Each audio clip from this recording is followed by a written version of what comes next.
finished. Promise I ain't never gon' spin that. Blood standing on, nigga, your number ain't never gon' get done. Blood, baby, just give up.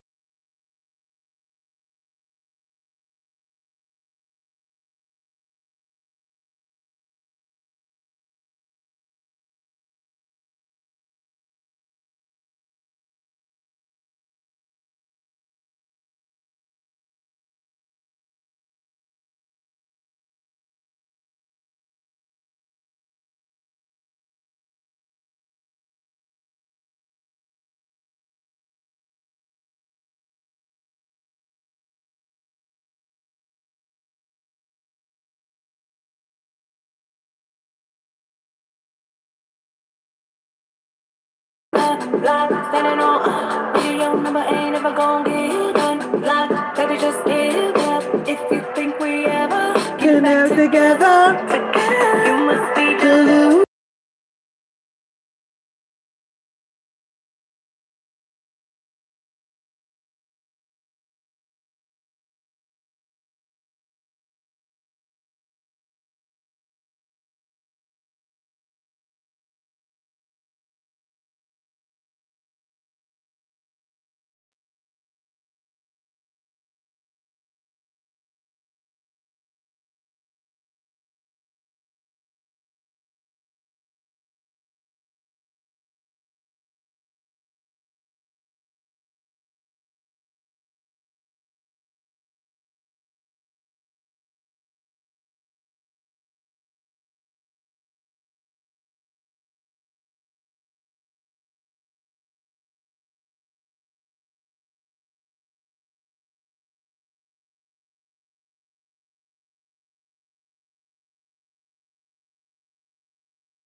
You tell me in the chat once we get to that part of the interview that Ace from Love Island has done, the only interview he's done.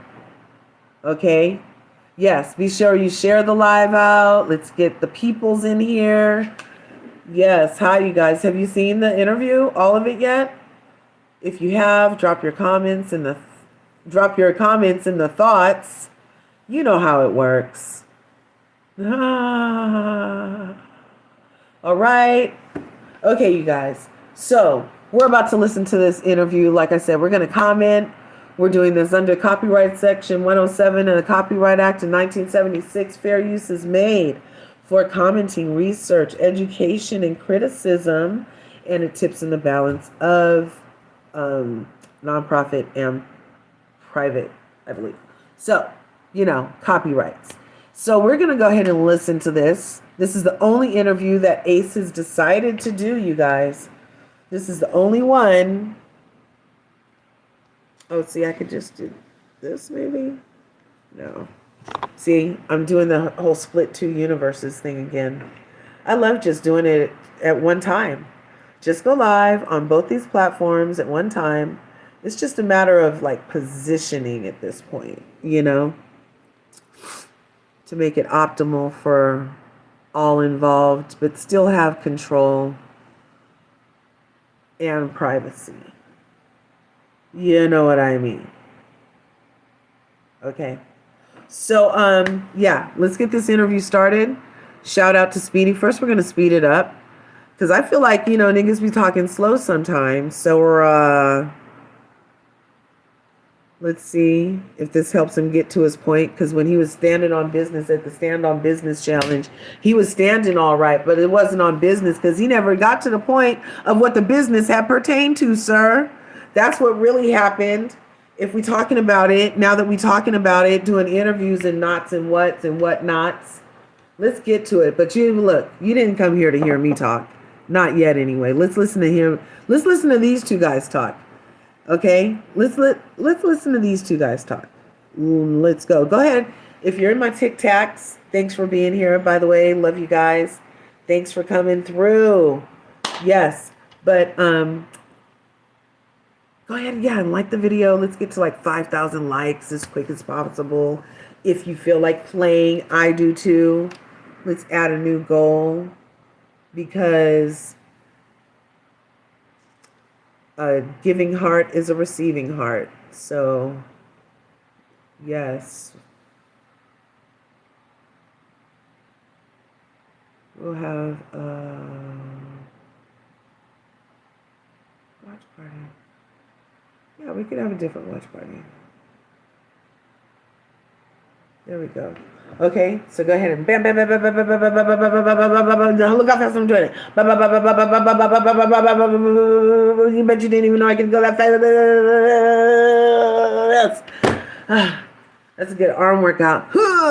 Anyway, so over here on the YouTubes, go ahead. I see at least 10 of you. I know a lot of you are in the bushes. I only saw 14 of you in here the other night, and there ended up being like 14,000 views. So I'm not sure how I only ended up with 70 likes the other night, but if you guys could do your part to help me do my part better, I appreciate the participaciones and the discussiones that we're about to do. Hannah, hi, thanks for coming through. And so, yeah, let's get started. Thanks for coming to LRGA Curves.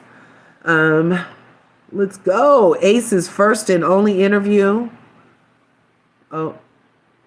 I'm gonna go shoot with Ace from Love Island. The reunion was yesterday too, so we're gonna get his real, raw, authentic thoughts. I'm excited. They told me he's already there, so I gotta run. But we on the way, Ace. Let's do it. Shout out to my good brother Ish for giving me a ride. Cool W about to help us out with it. We are 14 minutes away from set. I ain't gonna lie though, I am type tired. Can you hear it okay? Then I gotta stop for that baby boy. If you know, you know. All right, we just got in the spot.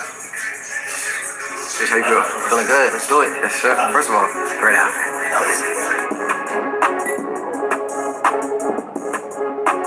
What's going on, guys? I'm Speedy, and today I Can you hear it okay? By the ringleader himself.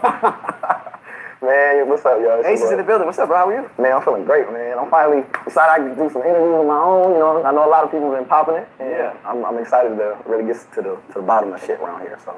I feel like you haven't done an interview yet. I've seen you do little one-off things, right? You did a Vanity Fair with a bunch of Islanders. You did some GQ shit. And when you came out to Villa, you and Shelly did some Zoom stuff. Yeah. But you haven't yet sat down with somebody and spoke. Why? Why is that the case? For me, it was important that I didn't do another interview before coming to you. I know a lot of people had a lot to say instead of seeing through a lot for what was showing. You know what I mean? So I really wanted to take my time, come out to Villa, enjoy my time with family because I haven't seen. Okay, I'm gonna need you real quick to put it in the chat.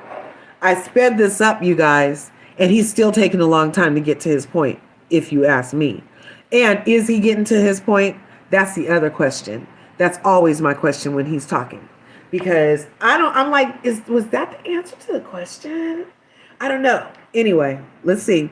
I'm gonna stop. If you give me more hearts, I'll STF you. And if you give me the likes over here, then we'll go through. And I feel like a lot of people, when they came out, it was about taking advantage of their 15 minutes of fame. Respectfully, I ain't show up for that. I like that. I mean, look, I think you were definitely a little more intentional with your rollout post-show, right? We saw content on your own terms. You dropped a little vlog thing at an amusement park. You dropped a little freestyle. But it was here and there, whereas it seemed like a lot of people were on live every night. A lot of people were on every podcast and excited about it. And so I do respect the way you went about it, and I'm honored that you would come here. Nah, man, I'm honored, man. You've been a real model for me, even just before the Villa. I used to watch your content, man, and you really get to the nitty-gritty of questions, and I respect your journalism for real. Thank you, my brother. I appreciate those words. Yeah. But now you're here, and now we're about to do it. Sure, man. Let's get into it. Yeah, let's do it.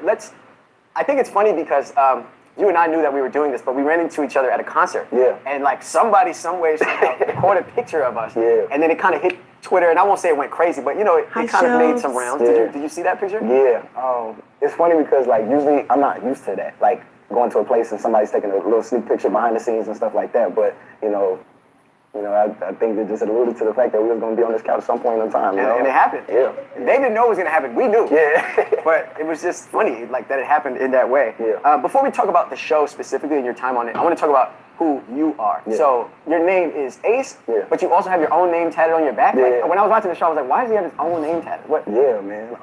So Ace has always been a lifelong nickname. Oh, it's a nickname. It's a nickname, and my mom was going to name me that at birth, but things happen, and for me, it holds sentimental value. I go by Ace, and I make sure that's important for people to know is Ace. Ace is what's your name. Yeah. I think a lot of people knew you prior to Love Island because of your large presence on social media. What was it like to come into the show already having a community behind you? Because when they dropped it, like, oh, here's the Love Island cast. Yeah. Honestly and transparently, the only face that was familiar to me was yours. Yeah. What was that like?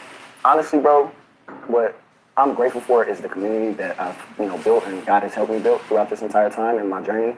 With the dancing and teaching people how to dance. Like, people would think I'm just some sort of dance teacher, which is surface level, but for me, I just use my gifts to spread love and spread positivity. And that's what I built my following off of, is just, spreading peace, because that's what I stand for. Because you came into the Villa with such a big following already, do you think there's a world in which your intentions were different from other people's intentions? Oh Lord, yeah, for sure. Like, going into this Villa, my intentions was to get to know someone through and through for them. I didn't want to ask nobody about my social media aspect of it.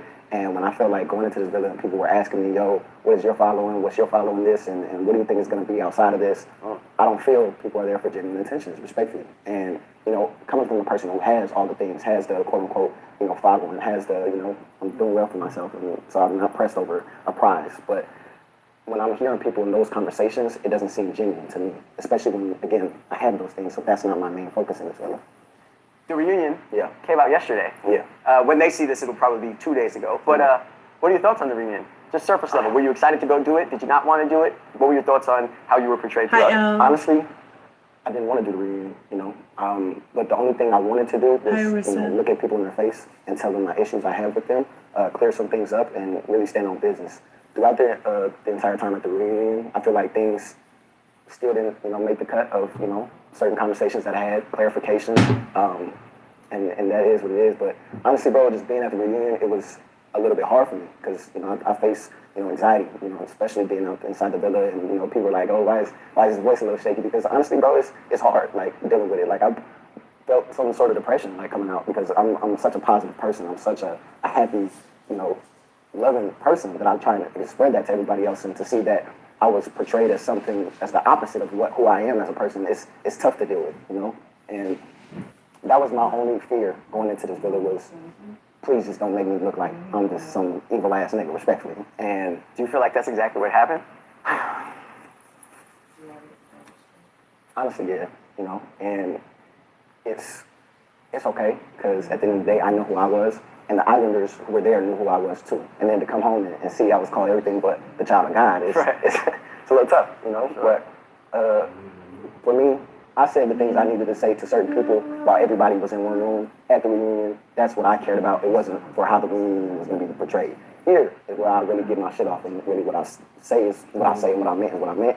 And ain't going to be no chopping school shit around here. Well, here's your opportunity to be real. Let's talk about your time in the Villa. Right. Day one of the show, if I'm remembering correctly, you walk in with Nick.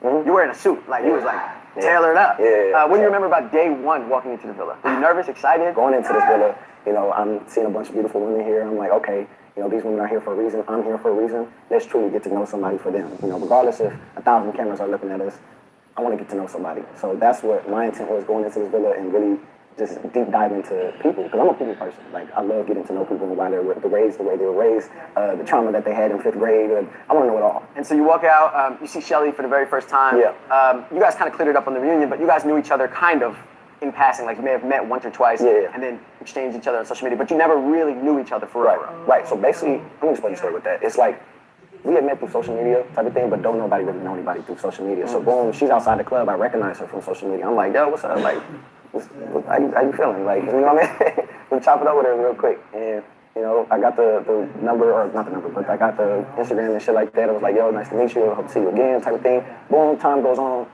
You know, she'll post a picture. I'll slide up on the story with the hard eyes. You know, she'll post something. I'll comment on it. Or just to be funny, I'll go comment on something from 2-3 years ago, some shit like that. Just to, you know, fake flirt. But obviously it wasn't going to work. She was in Florida. I was, or New York, wherever she was. I was in LA. It is what it is, you know. So just to walk in there and see her, I was like, yo, this is crazy. Like, we here at the same time. Like, and it's crazy because we done both went through a bunch of interviews. We done went through the Zoom calls, all that shit. Like, being that's the case, I know for a fact when I see her, I was like, oh, I already know the internet gonna have something to say. Like, outside of shit. Like, oh, I already follow her. I already know I'm on all of her comments and shit like that. I'm like, I already know how Love Island fans get, like, being super adamant on trying to, you know, FBI some shit, you know. But I was ready for it. In the beginning, the first couple of days, what did you notice about the interactions that the guys were having with the girls? Were they pulling girls for chats, or was it kind of like dessert? Like, what was the energy? For me, I was in there hooping, respectfully. Like, I was up there putting numbers, getting to know everybody, and the girls were complaining to me. They came up to me talking about some, yo, Ace, the guys ain't pulling us for chats, the guys ain't, you know, stepping it up and shit like that. And that's when I had encouraged all to do is like, yo, get to know everybody, explore. Like, the girls are saying, like, y'all ain't doing enough, like, y'all need to step it up. And then, you know, I remember when I was the person to be kissed the most at the first round, they was like, yo, all the fellas was like, yo, Ace, you group leader this, group leader that. I'm like, yo, chill, you know what I mean? Chill. You know what I mean? It's like, okay, I understand the whole group leadership, but it's like, it's not that. Like, I want everybody You know to what's weird? throughout this, you know, entire time in the villa. So when the girls told me that, that's when I, you know, implemented the whole. Why did he implement anything? Why did he feel like he had the mental fortitude and relationship experience to be the one to navigate as the youngest person in the group, the 22-year-old? What is this? And a child shall lead them? As a 22-year-old, why would all of these 27-year-olds, 25-year-olds, 24-year-olds, 23-year-olds be running and clamoring to this man for advice? Can somebody make any of this make sense in the comments about why how did this happen? Like, those are whole, like Charlie said, like, dude, I'm a whole man. I'm not doing what another islander is trying to tell me what to do. And that's exactly why Charlie's getting tire tracks. Okay. Thing and get everybody going. Gotcha. So it's really thanks to you that, like, the men started kind of getting in there with the ladies. Yeah. Before that, it was Interesting. Yeah. So it's thanks to him, but he told the people he's never had a relationship. Tell me if I'm right or wrong. Didn't he tell the people that he's never even been in a relationship before? He's never had like a girlfriend before or something like that. Like, he smashed before, because I think he had numbers on his thingamabob. But isn't he one of the ones who's like hasn't had a girlfriend or something? I mean, correct me if I'm wrong. Right? Never been in a relationship. But such the matchmaker. Oh, we need to start exploring. Yeah, because you wanted to explore huda. Taylor wanted to explore huda. You and Taylor were in cahoots to tie Landria and Shelly down so that you guys could continue to have the opportunity to explore, which he took. Ace actively took that opportunity, thanks to Ulissa leaving, but we're going to get into that later. But Taylor had to commit. He had to fully commit to the freaking deceit. He had to fully commit to, I don't like her, but let me do this. Listen to the story Ace is about to tell. It's crazy. Ace doesn't give any fucks. Him and Erica Jane from Real Housewives of Beverly Hills. How many fucks do I give? 0, not 1. Okay? Because nobody else, everybody else when they get on live. Jeremiah was on live with Austin a half hour after the interview. Austin went to say something about something, and Jeremiah's like, not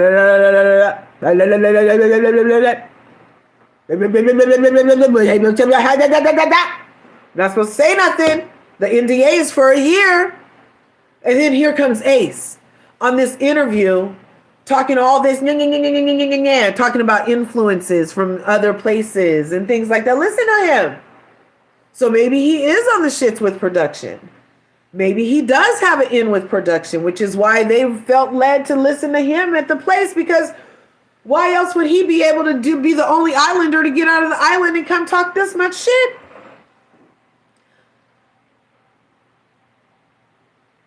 It's interesting. And then to brag, oh, I already had all the followers. So anybody who's interested in what I have, they're obviously here for the wrong reasons. What kind of shit is that? Who isn't thinking about their future? Coming on a freaking platform like this. Duh. It's interesting. Let's continue to listen. I'll STF you more hearts. And you couple up with Amaya. One of the first conversations you have after that is like, hey, just to let you know, transparently, I'm still going to explore my other connections. I encourage you to do the same. Yeah. Amaya's initial reaction was like, yo, you could have said that to me. Hiya, Just Aaron. giving player vibes. Yeah. What did you feel when she said that? First things first, let me just say I love Amaya. I see that she wears her emotions on her sleeve.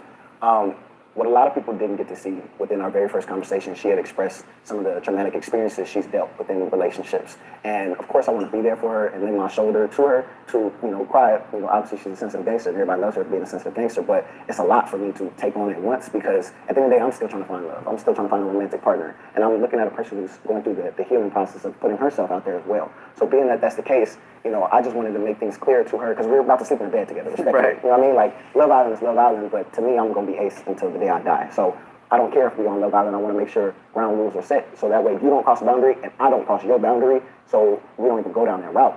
And, what they didn't get to see is the conversation that we talked about regarding those traumatic experiences. Every time she's cried through our conversations, they copied and pasted, the clip of her crying to me telling her about my boundaries. It wasn't about the conversation that we did have. And it sucks that people didn't get to see that because, I really was trying to get to understand where she was coming from. And, for me, opening up is hard. And so I wanted to, express how the emotional trauma I went through, you know what I mean? But it takes me a little bit to get there. Sure. So that was the whole thing regarding that. You said, you kind of didn't feel comfortable with her calling you babe and affectionate terms like that so early. Were you the only one in the villa that had concerns about her using those terms of endearment, or maybe did other people in the villa also feel the same?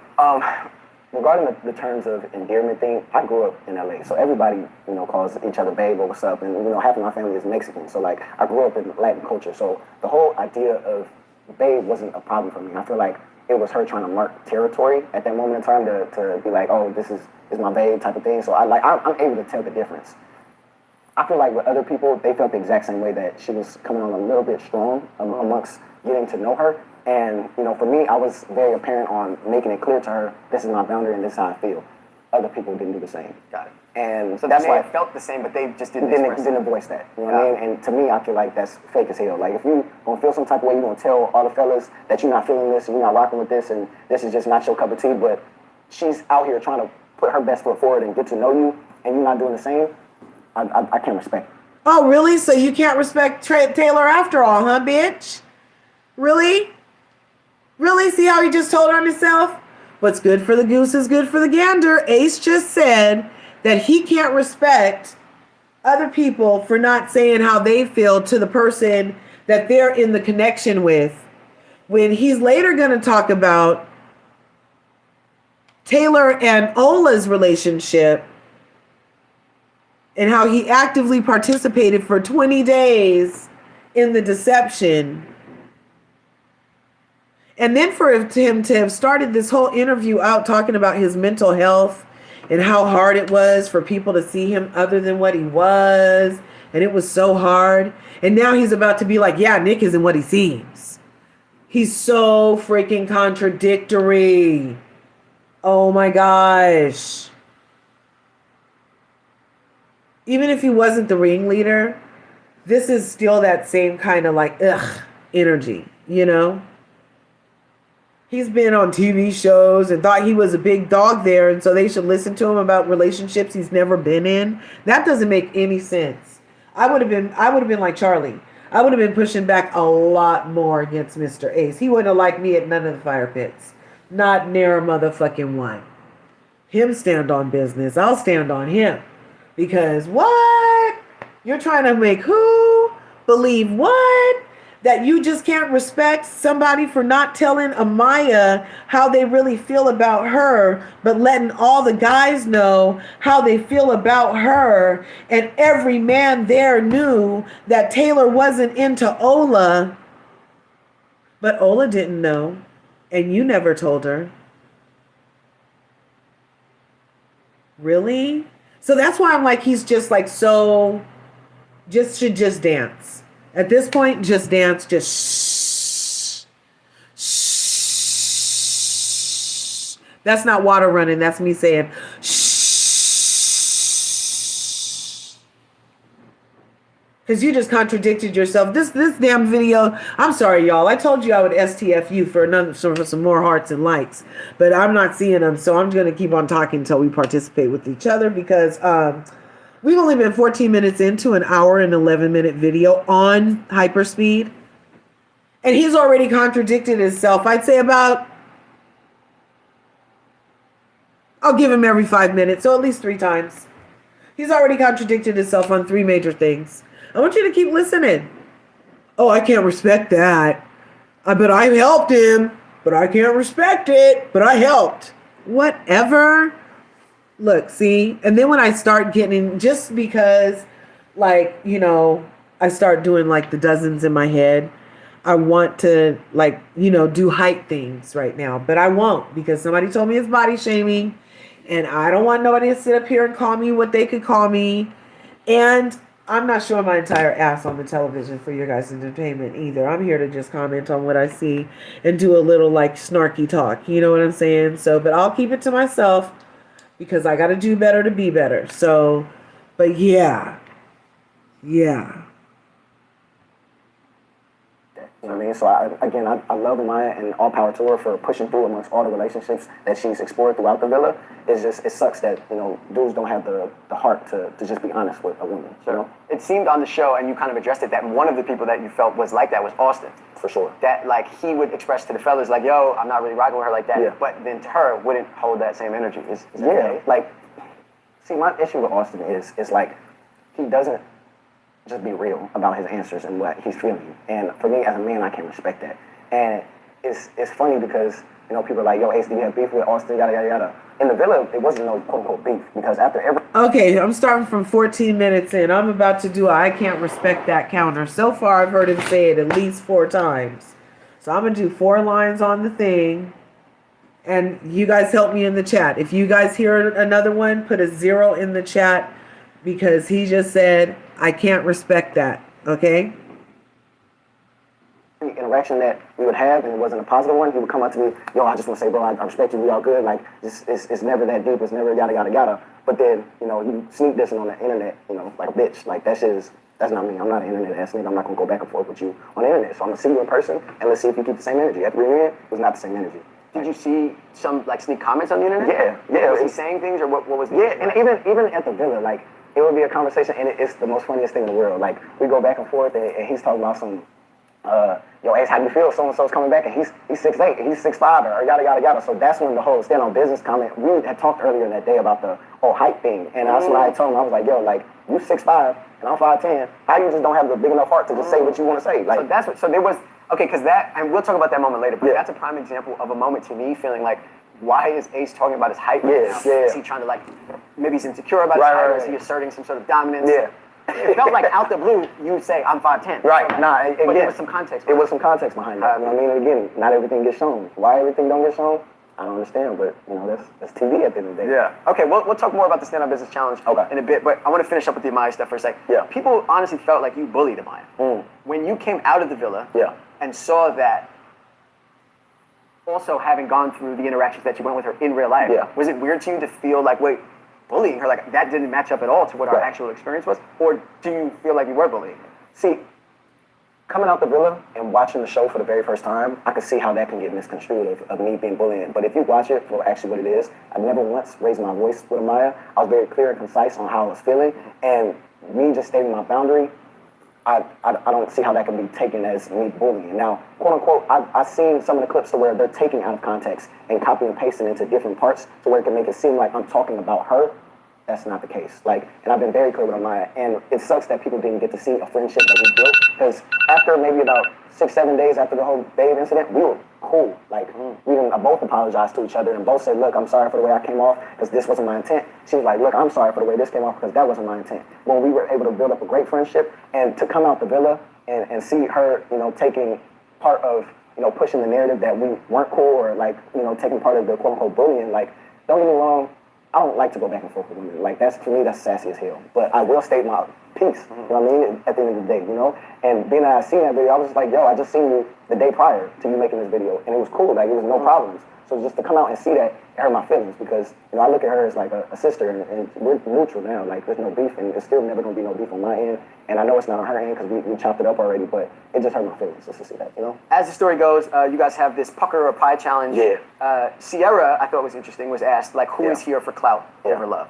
And she said, Ace. That's rich coming from her, respectfully. Why do you say that? Because it's like, I feel like ever since she came out the villa, it's always been a quick little chirp of having to say something and, speak on other people's relationships and speak on other people's situations, coming out. And I get it, like, the way she was dragged out is not the happy fairy tale ending that she wanted throughout this whole entire experience, so I can sympathize with that. But it's like, for you to say, I came in there for clout, respectfully, you didn't know who I was, like, before coming into this. Like, I've been on, TV shows. Hey, Bianca! Jennifer Hudson. I've been on Good Morning America. I've been on, like, Everybody Scream before, so I had all that shit. So for you to say, Ace is looking for clout, honestly, that just speaks to my character being in there because not once did I mention what I had before the villa. So for you to just think I was there to help my following another man on top of the man I already had, cool.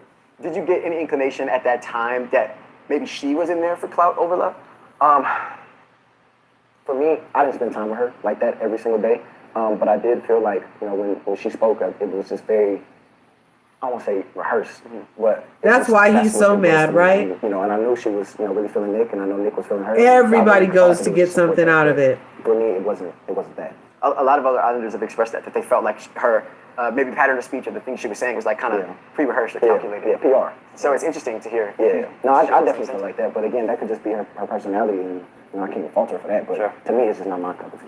In that same challenge, I believe, Huda was asked which one of the Islanders is like waiting for someone else to come in. Mm-hmm. And she said you. Yeah. Essentially, she told you one story. Yeah. She told Amaya another story. Yeah. Did you find that Huda was dishonest throughout her time in the Oh, book? no, that was on brand, for sure. Like, when that came to be, I'm just like, okay, like, it is what it is. And it wasn't just me feeling like that. And I hate that it's going to be the, Ace was talking about that girl. I don't even say the name respectfully, but, like, it's never been that with her. Like, I feel like I've never gotten an honest answer out of her when it comes to a lot of shit. And I feel like a lot of sneak comments being made, I wasn't fucking with. So at the moment that you're talking about with the pie or cream or whatever, that was crazy. That was crazy.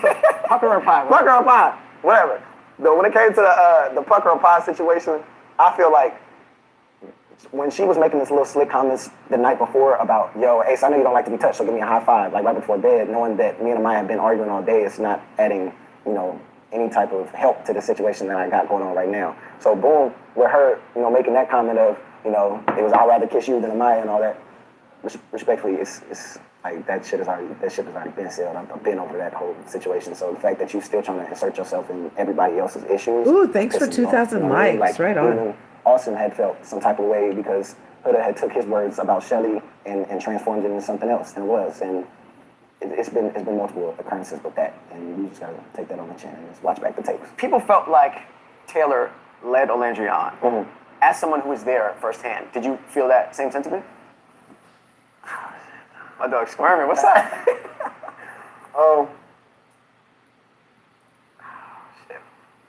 See, the thing is with that situation is, Taylor had faced a lot of influences to have to be in that situation since day one. So I could understand where he was, coming from. As far as Alandria, that's my dog, and I definitely can feel for her, and I understand where she was coming from. And I always found myself having to, help out Taylor when it comes to like putting his best foot forward to try and get to know Alandria in different ways. And as far as Alandria, I understood everything she said. She was valid for feeling everything that she felt in that villa. And for me, I was stuck between a rock and a hard place trying to help out both of my closest friends at the time. So because if I'm understanding correctly, Alandria is your good friend. Taylor's also your good friend. Mm-hmm. You know how much Alandria is interested in Taylor, and you know how much something or someone or whatever is influencing Taylor to want to be with Alandria. Am I interpreting that correctly? Yeah, definitely. And I know Alandria definitely really was trying to get to know someone for them, and it sucks that she had to deal with that and get the shit in the stick of that whole entire equation. But again, Taylor had reached some influences amongst that situation to where he had no other choice. So did you guys hear what he just said? What is he talking about? Some other influences. What is he talking about? I thought they were secluded on an island with no outside interference unless you happen to say something racist. Then they come tap you on the shoulder. This is like when Brian at the reunion said, "Oh, yeah, I had a lapse of judgment because I poured a shot in her mouth. And so we had to have a talk about it. And now we understand." Like it was just a weird, that doesn't fit the response that would make sense. So what do you guys, put it in the comments. What do you think Ace just meant when he said he willingly helped Taylor deceive Olandria and she got the shit end of the stick too bad? Now when he just told the story about Amaya, he was like, "Oh, Amaya, she was really trying." His whole tone was different. And he was all so sorry for Amaya. "Oh, poor thing. Austin, bad. Austin, very bad." And now he's talking about his involvement in a story to help deceive the most melanated goddess in the freaking villa from day one with intention. Like had talks about this shit is what it sounded like. I'm gonna have to rewind it. We're 24 minutes in. I'm gonna have to rewind it because I'm really trying to have an understanding, and I might even slow it down to his real speech cadence because maybe he just said it too fast. So first I'm gonna slow it down back to play speed normal. Okay, that was just on 125, and then I'm gonna go back to right about here. Okay. So just keep in mind how he was with poor Amaya. He was just like poor Amaya. Now he's like, "Oh, too bad Olandria got the shit end of the stick, but me and Taylor had a job to do at her expense, so we did it." What? But he's just there for peace. He just wants to spread joy and peace wherever he goes. He just wants to have good feelings wherever he goes. That's what he's there for. It's so weird. Yeah, he just wants love. He wasn't even thinking about his future outside of the freaking warehouse. He was only thinking about his future inside the warehouse because he was really looking for love while he was looking at Huda's ass on his eyebrows. Really, bitch? Really?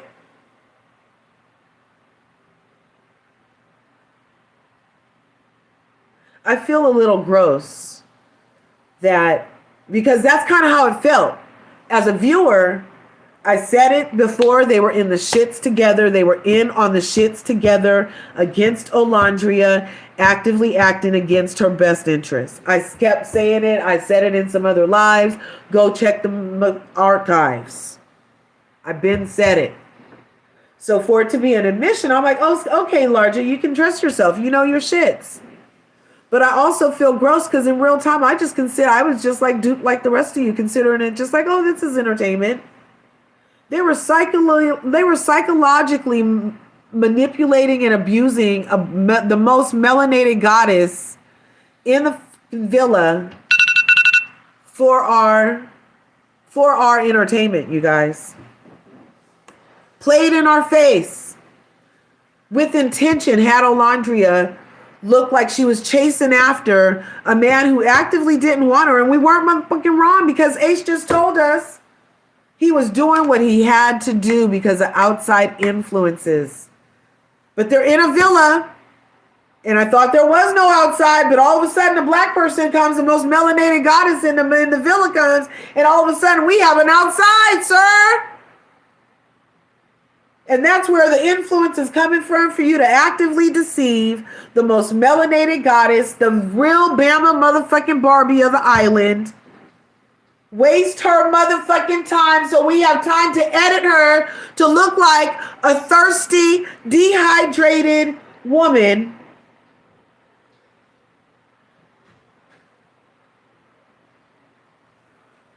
But no. Already? This is what we got. Okay. I'll take 3 fries. And, or 4 or 5. That was a good number. Okay. Thank you. Give it to. Okay. God bless these fries. Somebody DoorDashed them. I've been seeing the videos about people scratching their balls and then giving you your food. They don't touch them. They have the safety stickers on them, so they can't touch it. Okay. He said they have staple stickers. Okay. So we're going to rewind just a little bit.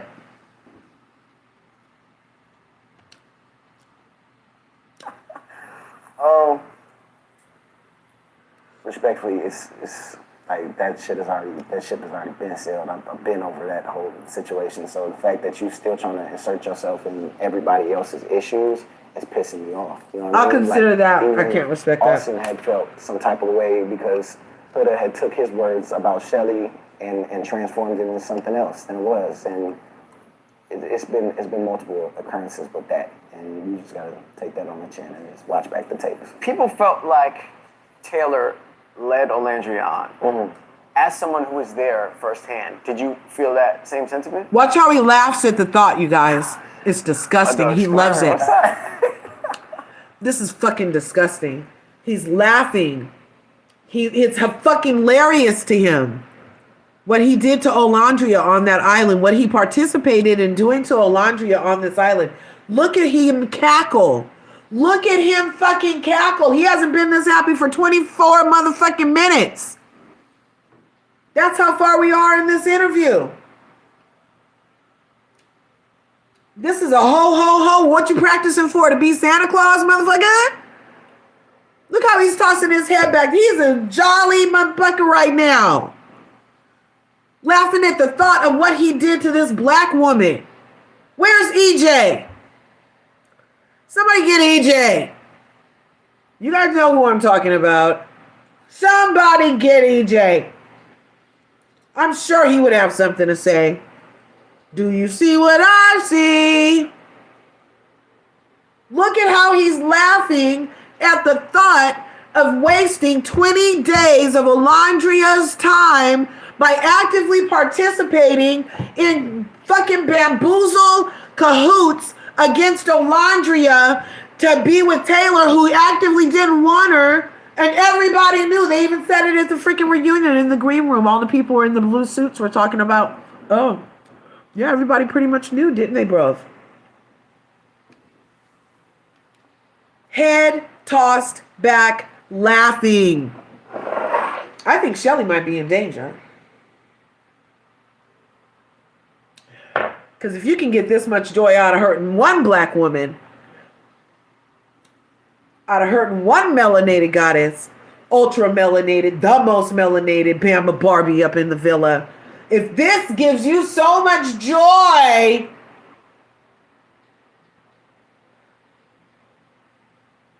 this ain't right. This ain't right. But let's watch him finish cackling at the thought of using Olandria for a prop. Here. Look, watch how he goes from really serious to he's about to laugh his ass off. I tell you, is he practicing for Santa Claus? You tell me. Saint Nick? Saint Ace? Not. It's pissing me off. You know what I mean? Like, oh, he's pissed me mad. Austin had felt some type of way because Huda had took his words about Shelly and transformed it into something else than it was. And it's been multiple occurrences with that. And you just gotta take that on the chin and just watch back the tapes. People felt like Taylor led Olandria on. Mm-hmm. As someone who was there firsthand, did you feel that same sentiment? My dog's squirming. What's that? Oh. Shit. See, the thing is with that situation is, you know, Taylor had faced a lot of influences to have to be in that situation since day one. So I could understand where he was, you know, coming from. As far as Olandria, that's my dog. And I definitely can feel for her and I understand where she was coming from. It's interesting how both Taylor and him refer to Olandria The person they actively used, participated in using to get to the end as far as they could get as their dog. Oh, that's my dog. And that's how you treated her, was like a fucking dog. Sit. Be a placeholder. Thank you. Oh my gosh. Bianca, I love you too. Right on. 4 more and we got our goal, girl. 4 more. 4 more, you guys. Thanks for even being here. Listen to me rant. I know she's ranting. I mean, are you even feeling me in the comments? I'm not really sure. I don't see no comments on the YouTube side. But sometimes it be like that. I always found myself having to, help out Taylor when it comes to like putting his best foot forward to try and get to know Alandria in different ways. And as far as Alandria, I understood everything she said. She was valid for feeling everything that she felt in that villa. And for me, I was stuck between a rock and a hard place trying to help out both of my closest friends at the time. So, because if I'm understanding correctly, Olandria is your good friend. Taylor's also your good friend. Mm-hmm. You know how much Olandria is interested in Palaver. Taylor, and you know how much something or someone or whatever is influencing Taylor to want to be with Olandria. Am I interpreting that correctly? Yeah, definitely. And I know Alandria definitely really was trying to get to know someone for them. And it sucks that she had to deal with that and get the shit in the stick of that whole entire equation. But, again, Taylor had reached some influences amongst that situation to where he had no other choice. Did other people, or were other people aware of those influences, or kind of were you only aware of it because he told you? Like, did Alandria know they about won't those be influences? Alandria didn't know about those influences, and it sucks because I couldn't tell Alandria about those influences, at that moment in time, because it's just the way the world, spans. It may feel like I'm jumping around a bit, but I'm honestly just going chronologically. Yeah. He laughed before and after he said that shit, y'all. He laughed before and after he just told that disgusting story about using that black woman. What the hell? What the helly? What? What? California cuties in the house. Thanks for coming through, California cutie.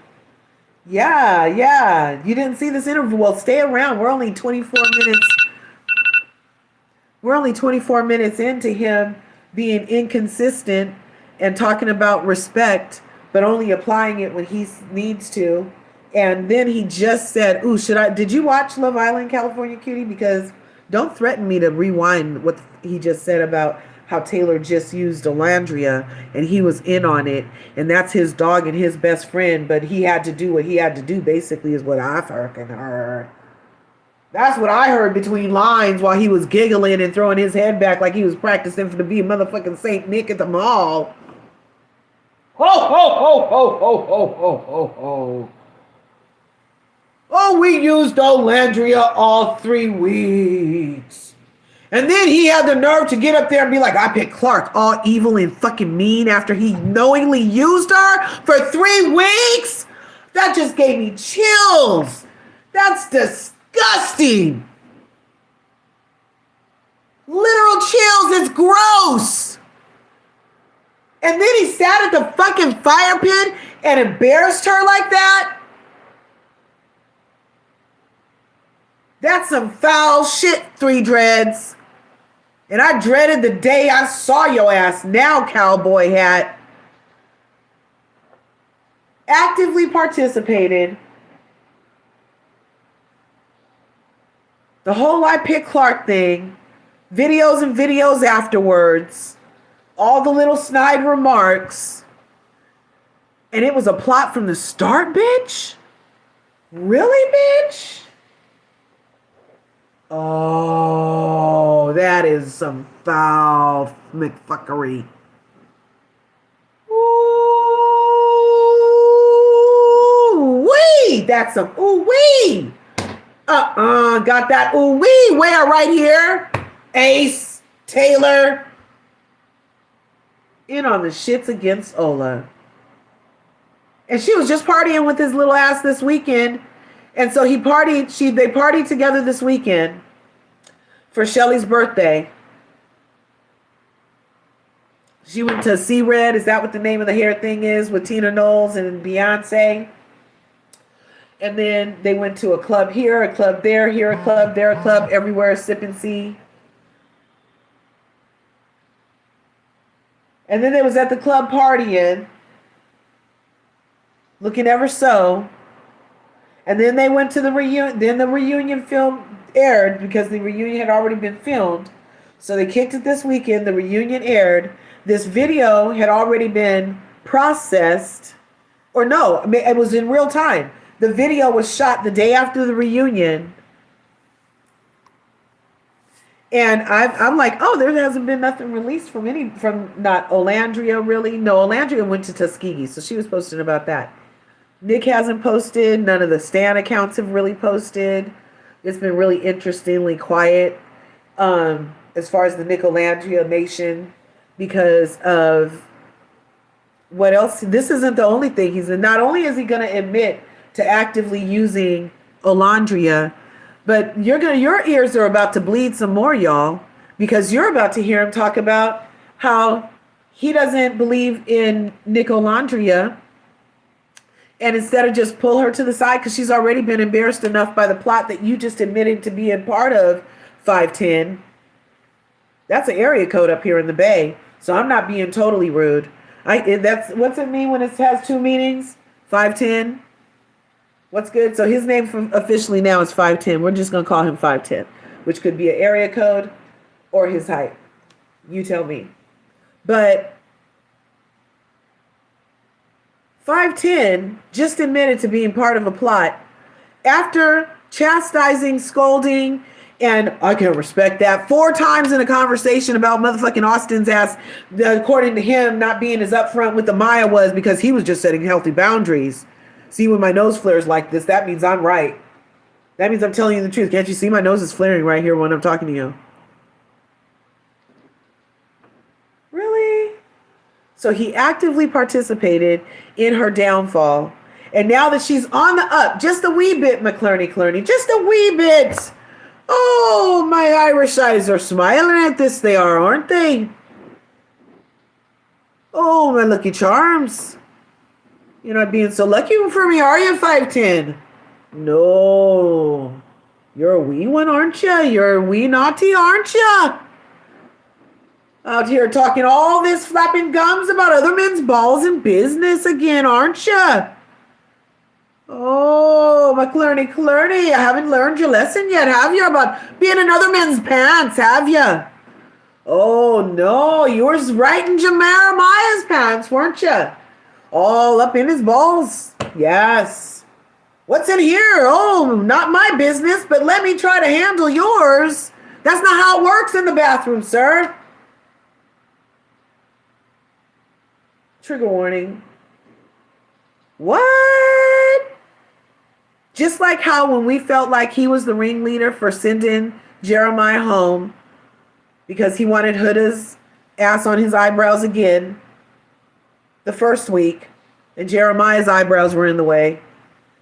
He has very nice eyebrows, by the way.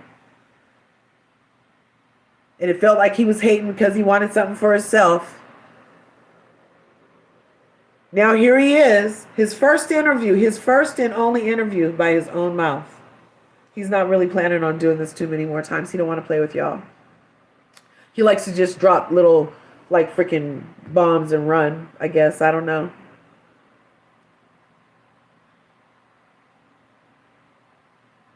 Actively participated, and now you're going to downplay her new gig. Because Ola, whatever Nick is doing, he's helping her dreams come true. She's not shoveling shit in a barn in Oklahoma instead of doing her dreams that were on her vision board that somebody perused through and helped happen. So whatever you're about to say, you can have those opinions, and maybe he told you that at one time.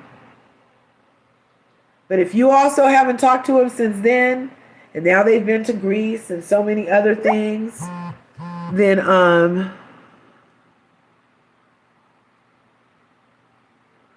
then yeah, you guys, crazy. I'm gonna let it play some more. I'm gonna let it play one more time because California Cutie just got here. Watch your ears, California Cutie. It's gonna hurt. It literally gave me chills when I realized what, because I had to listen to it and even tell me what you think he's even really saying.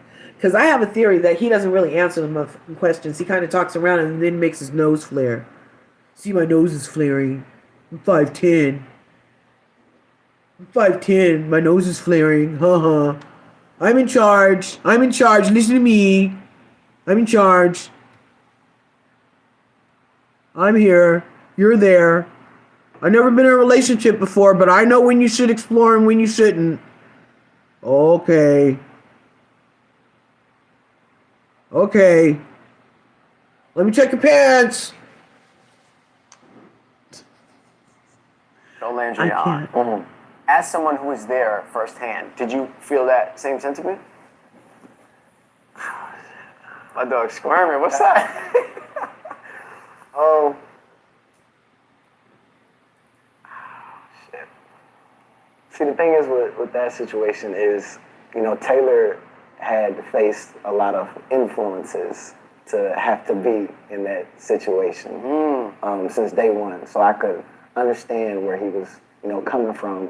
As far as Alandria, that's my dog, and I definitely can feel for her, and I understand where she was coming from. And I always found myself having to, help out Taylor when it comes to like putting his best foot forward to try and get to know Alandria and I had to help Taylor deceive Alandria. I had to help him come up with ways to make her think that he was interested in her, even though we weren't. I had to help. I'm so helpful. I love peace. 5'10". ways. And as far as Alandria, I understood everything she said. She was valid for feeling everything that she felt in that villa. And for me, I was stuck between a rock and a hard place trying to help out both of my closest friends at the time. So, because if I'm understanding correctly, Olandria is your good friend. Taylor's also your good friend. Mm-hmm. You know how much Olandria is interested in Taylor. Yeah. And you know how much something Exactly, or Maggie. someone or whatever is influencing DeSantos. Taylor Right. to want to be with Olandria. Am I interpreting that correctly? Yeah, definitely. And I know Alandria definitely really was trying to get to know someone for them. And it sucks that she had to deal with that and get the shit in the stick of that whole entire equation. But, again, Taylor had That's fucked up, huh, Dad? reached some influences amongst that situation fucked to up. where he had no They're other talking choice. about the Bama Did Barbie, other the darkest people- one. Or were They're other talking about the people one with aware of those they're influences? talking Or about kind her. of were you only aware of it That's because fucked up, he huh? told you? Like, did Olandria know about those influences? My husband Alandria even didn't know says about this those is fucked up. influences, and it sucks because I couldn't tell Alandria about those influences, at that moment in time because it's just the way the world, spans. It's crazy. It may feel like I'm jumping around a bit, but Yeah. I'm honestly just going chronologically. Yeah, yeah. That's how I see things better visually in order. Yeah. So, Huda pulled you for a chat after something transpired, and she then divulged to you that she was a mother. Yeah. Did you know that she was a mom prior to that? No. Right. Okay, because some people felt like, oh, maybe he knew already that she had. My whole thing is with that is like, when you keep reiterating to everybody, like, I'm a mom, I'm like, women have babies every day. My mom is a single mom, so I can very much understand where you're coming from. But to me, you came in here knowing you had a kid. Like, that it wasn't as big of a secret as I think it should have been made out to be. Mm-hmm. Like, if you have a kid, like, you stand on 10 toes, like, yeah, I have a kid. If you don't like it, get on. Like, people do it every day. And for me, that was the big thing. When she told me that right then and there, I'm like, okay, I understand where you're their coming dog. from. But Their dog. and it's hard to dog. date as a single mom, and I completely get that. I watched my mom date like growing up. Like it's a really hard thing to do, especially when you got two sons. Like that's some hard shit right there. Like I can imagine for a man coming in and seeing her two snotty ass kids having something to say about everything. So I get the whole gist of it. But for me, I feel like at that moment in time, it should have been a matter of like, yes, I have a kid, And if anybody don't like it, get on. And I would have gave him way more respect for that aspect of it. But Another I respect. couldn't understand it. We're up to 7. Was then on the chopping block. It was between her and Jalen to get sent home. Yeah. It was a Jalen and Huda elimination after like that open door challenge. And then you guys were then told to stand behind the islander that you wanted to save. Yeah. Some people stood behind Jalen. Yeah. You stood behind Huda. Yeah. And Huda looked like she appreciated the fact that you stood behind her. Yeah. Reached her arm out to like thank you. And you kind of just looked at the hand and shook it off. He said, hell no. What happened there? First things first, a lot of people were under the impression that it was me standing behind Huda because Shelly was cool with Huda, and that's why I want to go. It was not that. I can guarantee you it wasn't that. Again, a lot of influences play on, Islanders being voted off, a lot of influences. And if I had my way, I would definitely pick Jalen So to stay. If what I'm understanding is, if there weren't these influences, you would have voted for Jalen to stay instead of Huda to stay. Was there not a world in which you could have said, "I'm doing what I want to do"? That's a tricky subject right there. You can stand on business about certain shit, and you're not really standing on business at the end of the day because, again, a lot of things you don't have, a big hand on the steering wheel. So whose hand is on the steering wheel? My conscience. Your conscience Like, has a hand on the steering wheel. Okay. When you say your conscience, what does that mean? Your conscience. Okay. So how many of the decisions are led by your conscience as opposed to by Ace? A lot of decisions. I feel like about majority of every time an Islander is being sent home or being voted off. Did other people have a conscience in the villa? Oh, a whole lot of people had a conscience in the villa. I feel like everybody got consciences in the villa. I have a conscience. Yeah. Everyone on the production team has a conscience. Man, people watching this got a conscience. Why did you, though, not want to shake her hand?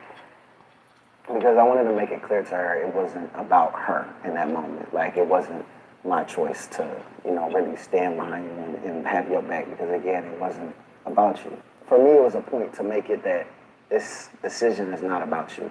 And I don't want you to feel any type of, oh, yeah, Ace is on my side. Optimism about it. Yeah, exactly. You want it to be clear, like, Exactly. yo, it's not what it looks like. At all. And I feel like the day after she was, screaming and cursing, calling everybody else out their name and stuff, or calling Jeremiah out his name, that's the moment in time where I was like, I don't feel that this behavior should be rewarded. But That's it. Again.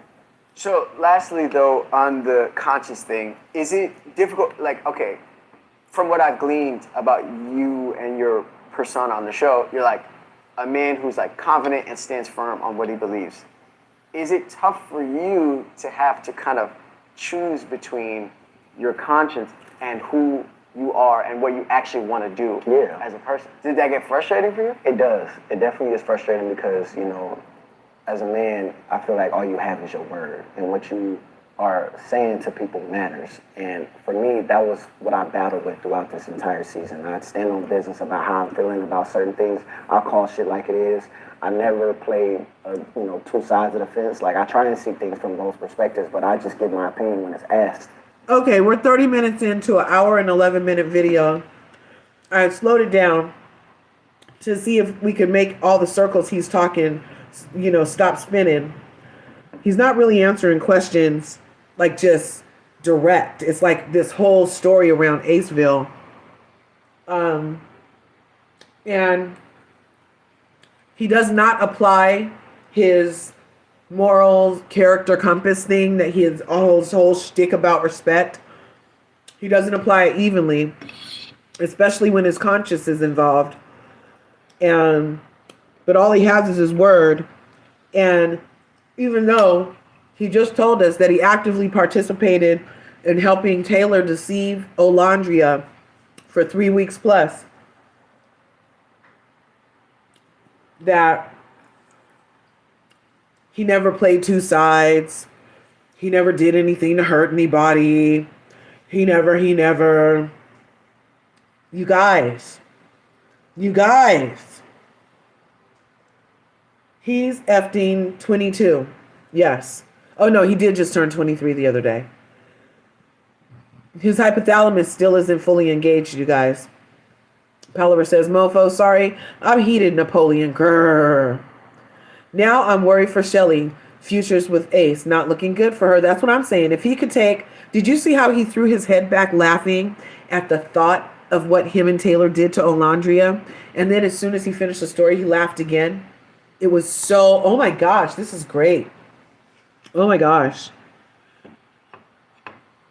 Oh my gosh, this is great. And now he's back to serious Ace. I don't smile much. I don't want to be touched by a grin unless I have to. I don't know. He's really pissing me off. But I want him to keep talking because I'm sure there's some more I could be pissed off about. California Cutie, did you hear what the fuck he just said? California Cutie, did you hear him say he actively participated in helping deceive Olandria? That was crazy. And now it's just back to business. Let me brag on myself some more. I'm so good. Watch. This is going to be a whole, I'm so good. I was on TV before. I already had 1 million followers. I'm so good. Of me to give my opinion. And when I do, I'm not going to shy away from it. And it gets tough because, you know, influences try and persuade you out of how you are feeling to, you know, try and cater to certain things and certain people and certain things crazy like that. But it's not as easy as people make it out to be. When an Islander is getting voted off, Yeah. and the decision is up to their fellow Islanders, Yeah. can you kind of walk me through how that goes? Yeah. So are you speaking in specific to certain? Well, yes, but Yeah. before I ask that, I want to know the context of like, so like they say, all right, the decision, one of these Islanders is going home, Yeah. and it's up to you. Yeah. Is what we see that deliberation, is that how it happens? Right then and there, no. That's not how it happens. But, Okay. again, Yeah. So it's more to the deliberation than just what we're seeing. Yeah, it's way more.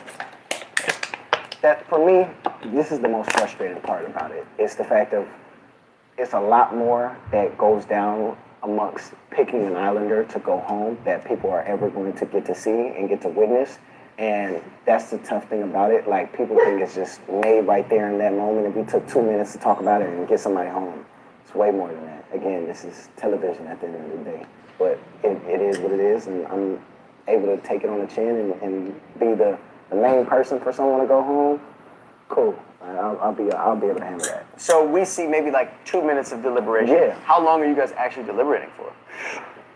Anywhere from it could be from around 30 minutes to an hour. Really? Of us just going back and forth, just Trying talking to about chop it up and figure it out. Yeah. So that brings me to an elimination. Yeah. And from an honest perspective, His it was one of the TikTok persona. main criticisms I had of you this season. And that's when Jeremiah got dumped. Yeah. I felt like there were other Islanders there, particularly Austin, who maybe had no motion in the villa at the time, who could have very easily gotten voted home. Yeah. Instead of Jeremiah. Yeah. At the reunion, they showed a clip that kind of showed you still doubling down on the fact that Jeremiah should be the one to go home, and Nick being the one to be like, hey, I think Austin should go home. Right.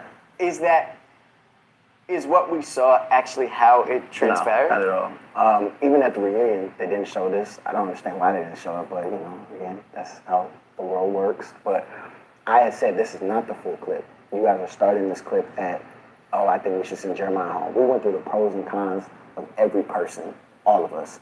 I said, the pros to Pepe Stan, I don't feel he did this, but I feel like he has more pros than cons. Keep Pepe. Went through the cons of Austin. He hasn't did this, he hasn't did that, but I also feel like he hasn't got a chance to get this and get that. Then we went to Jeremiah. After doing all of those things, then they started the clip of, I think we should take Jeremiah home. So it just. But he also just got finished. I'm telling you, he's full of contradictions.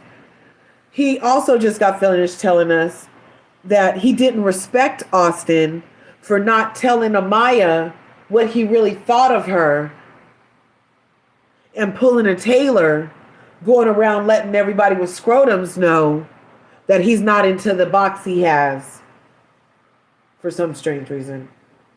And then he couldn't respect that. Oh, that's why I'm not messing with it. Really? But now that it suits you, those same rules don't apply. He's full of contradictions, you guys. Too much. He hasn't did this, he hasn't did that, but I also feel like he hasn't got a chance to get this and get that. Then we went to Jeremiah. So you don't respect him, but you still want him to have the chance to get something instead of Jeremiah, huh? Really? So you'd rather a person you don't respect have an opportunity at not only $100,000, but at love.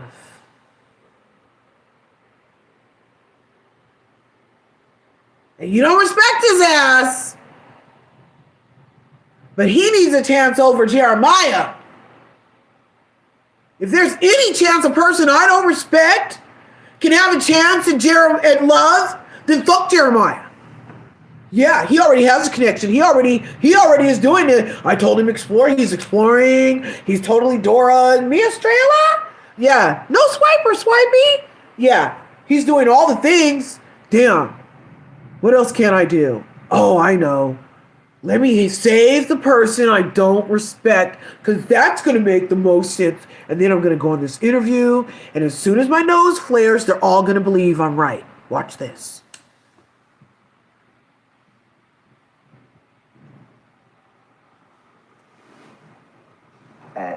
I think we should send Jeremiah home. We went through the pros and cons of every person, all of us. I said the pros to Pepe Stan. I don't feel he did this, but I feel like he has more pros than cons. Keep Pepe. Went through the cons of Austin. He hasn't did this. Genuinely heartbroken. But I also feel like he hasn't got a chance to get this and get that. Then we went to Jeremiah. After doing all of those things, then they started the clip of, I think we should take Jeremiah home. So it sucks that the full picture didn't get painted right then and there, because again, the reunion is supposed to clear things up. When things aren't being cleared up, that makes me feel some type of way. But regarding... Oh, when things aren't getting cleared up, that makes me feel some type of way. Unless I'm helping 3 Locks actively deceive the most melanated goddess on the island. If that's happening, then all bets are off. Oh, and if I totally don't respect you, then I'm going to save you later. But only if you're Austin. And only if Jeremiah has to go first. Oh my God. See how contra-fucking-dictory he is? Are your guys' ears bleeding? Husband, do you see any blood coming out of my ears? Yeah. This is like nails on a motherfucking chalkboard.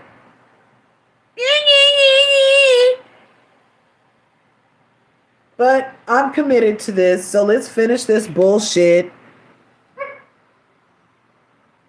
Wish there was a cow. Hey, husband, will you be a cowboy so I can ride you instead of this freaking video? I'll save this video and ride a cowboy, husband. The sending home of Jeremiah, a lot of influences are to play. And Some consciousness. my conscience, steps in. But I was man enough to admit to Jeremiah, like, look, bro, I apologize, because again, it's not personal. And I'm trying to get him to understand it's not personal. And we were able to have that conversation of us clearing things up regarding how he got sent home and the differences that we had throughout the season. And, we understood where we were both coming from. And actually, me and Jeremiah are super cool. And I hope to do a stream with him. We were just talking about it last night. Like, yeah, we're going to do some shit, or we can go hoop, we're going to do whatever. Like, we're super cool now to where we can understand where we're coming from. But I really wanted him to understand that and that experience, that it wasn't an easy decision to just be like, send him home, or I'm hating on what he got going on. Mm-hmm. It's never been that, trust me. When I was watching it in real time, I was like, damn, this is hating shit. That'd be funny, Palaver. Jeremiah out the paint because he got motion. I felt like a hater, and I even said that. and was like, look, this feels like some hating ass shit, like respectfully. I don't, nah, like. So he does know what hating ass shit feels like. And see, then he laughs about it because he knows he didn't apply it to. Oh, he must be subconsciously remembering not applying that shit to Olandria's situation. Yeah, it's television. But the fact that you said it was some hater ass shit, I'm glad you acknowledged it. No, I know it. Watching it, I'm like, this is hater Watching shit. it and going through it felt like some hater ass shit. Okay. Yeah. The deliberation on whether or not to send Jeremiah home was between you, Taylor, and Nick. Yeah. At the time, Andrina had Yes. just come in the villa as a Right. bombshell. Right. I'm wondering, is there a world in which Totes. someone wanted to send Jeremiah home You're so funny, that they Palaver. could get to know Andrina? All I know is what is being shown to me and what is being told to me. Taylor had came to me on some, yo, Jeremiah's repeating the same cycle again with Andrina. Okay? Sound like Jeremiah, but I'll see for myself, and then, but if that's my experience, that's my experience. Boom, I'm seeing a little bit of what Taylor is talking about. I'm like, okay, but again, I have my own situation with Shelly. I'm more focused on that. But again, I do peep all the, stuff going down. So let me ask this in a different way. Yeah. Did Taylor want to get to know Andrina? Yeah, for sure, overly. Do you feel like he was maybe incentivized to vote to send Jeremiah home to get him out the paint? That way he could focus and lock in on Andrina.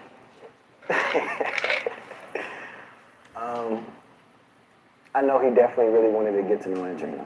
I'll just leave it at that. So he was not ever physically 3 dreads, 3 locks. Let's call him Trays. Trays wasn't ever physically attracted to what 99.999999999% of people with eyeballs in any functioning part of their body would agree that she is stunningly, gorgeously beautiful, breathtakingly, physically gorgeous. Oh my God. But he doesn't find her attractive, not interested in her, actively acted in a plotted deceit against her to string her along and make it seem like he was doing things because he liked her when he never did. And this 5'10" knew. 5'10" knew, y'all. 5'10" was in on the shits. I told y'all he was in on the shits. They were like, no. He's a dancer on the thing. Don't say that about him. I was like, he's in on the shits. I can tell. I can just tell.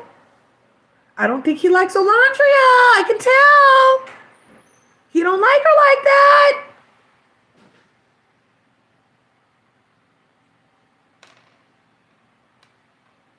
And this is some hating ass shit. And he just said he knows what hating ass shit is, so he would know. Beautiful and brains. She was going to be a coding major, and then year 3, she switched over to commercial something da-da-da. It ended up with Otis elevators. All the fucking elevators in practically the United States of America are made from Otis, you guys. Check your elevator next time you get in that bitch. I'll say at least 2 out of 10 elevators in the United States of America are Otis. Okay? I could be wrong, but I'm just talking now. Anyway, actively participated, throws his head back laughing, yet able to discern the difference between right and wrong and apply it in certain situations when he sees fit, when his conscience isn't involved, and can chuckle about that shit later, knows what to do when a respected person comes, and when a disrespected person comes, then you keep them because, oh yeah, the conscious thing happened again, and we need to get the guy that you're really mad that you sent home off the island. But we need to keep Ola around to hold space until we get something that's more the aesthetic of Clark, who doesn't find the most beautiful woman in the world attractive. No. But he finds Clark attractive. He finds Andrina attractive. He tried to leave Ola for Sierra, and the thing they all have in common is the color freaking, what is that, mocha latte?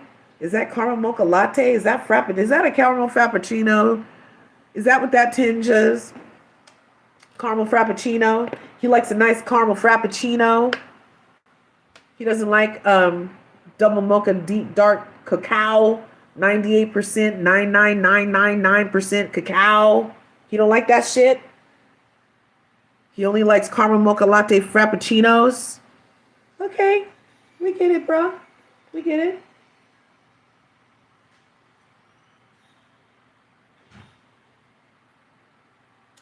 But for you to have had this motherfucking preference and actively participated in deceiving the most melanated goddess on set, and now 510 is here to tell us that you guys had influence from consciences and outside things when you were in a villa, self-contained, and the only time production comes through is to tap bitches on the shoulder for being racist when they're on their way out. That's supposedly the only time you see a motherfucker.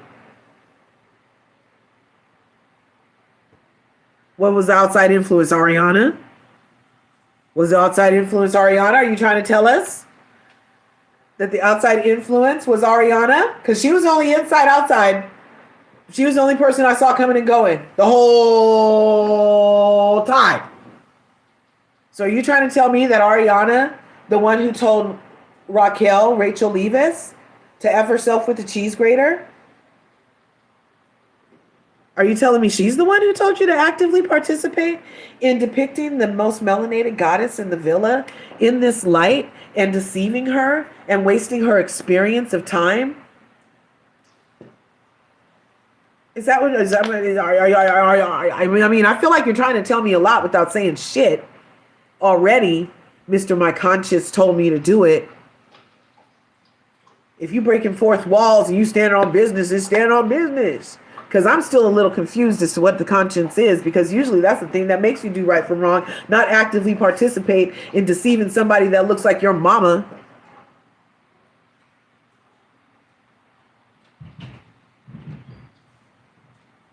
Disrespecting black women. And then get 510 and 3 locks in on it. Get 510 and 3 locks in on the shits against a black woman to hurt her experience, waste her time, string her along, have her look in a certain way to the world. And then as soon as light brights come in, to me it's colorism. The only thing everybody Taylor was actually attracted to have in common is hue. And I'm not talking about Grant. Nope, not even the one that got caught up on Santa Monica Boulevard with the person in his car doing the We're not talking about that hue. We're talking about the hue of the colors. That's the obvious difference. Because he didn't know him. He hadn't talked to Nara bitch to be like, oh, he doing the same thing. I haven't even got to talk to her was his complaint, remember? So, yeah. After 5 minutes with Sierra, he was ready to leave Olandria.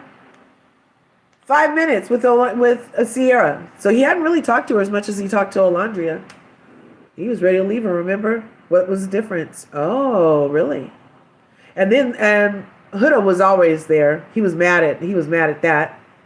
And he loves Huda. He would have Olandria sit next to him and while he coddled Huda over Jeremiah, who he got kicked out the house. So he could be her shoulder to lean on. You know how they like doing that. Help you break up with that fool and then be at your house on your couch when you cry so that you know when your legs open, he there. Yeah. See it plain as day. It's disgusting that and I felt like Peacock, NBC, all the usual suspects over there, all the usual suspects. I feel like NBC is starting to stand for no blacks and coloreds because they don't treat the people well when they go over there. If you're black and colored, if you have any color, if you're black, you can go over to NBC. Yep, it's pretty much nope. We're going to edit you some kind of way. Harmful stereotype here. You know, fucked up edit there. Make you look dumb and thirsty. We had hoes literally spitting in their hands. And they got better edits than gracious, melanated goddesses who were being plotted on by their black male counterparts who are beneath them, by the way. I always felt like Ace and Taylor. I was like, this was slim picking. This is my first time at the island, but this just feels like slim picking, sir. I'm like, only Ace and Taylor are the only men of color here for these beautiful 27-year-old gorgeous goddesses. You got young bucks with milk behind their ears here for gorgeous goddesses. Really, bitch?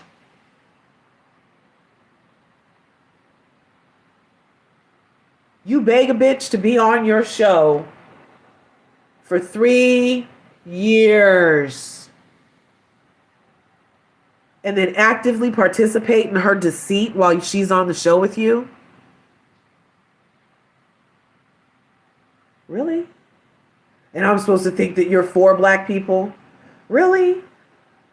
Really? I'm telling you, it's no blacks and coloreds.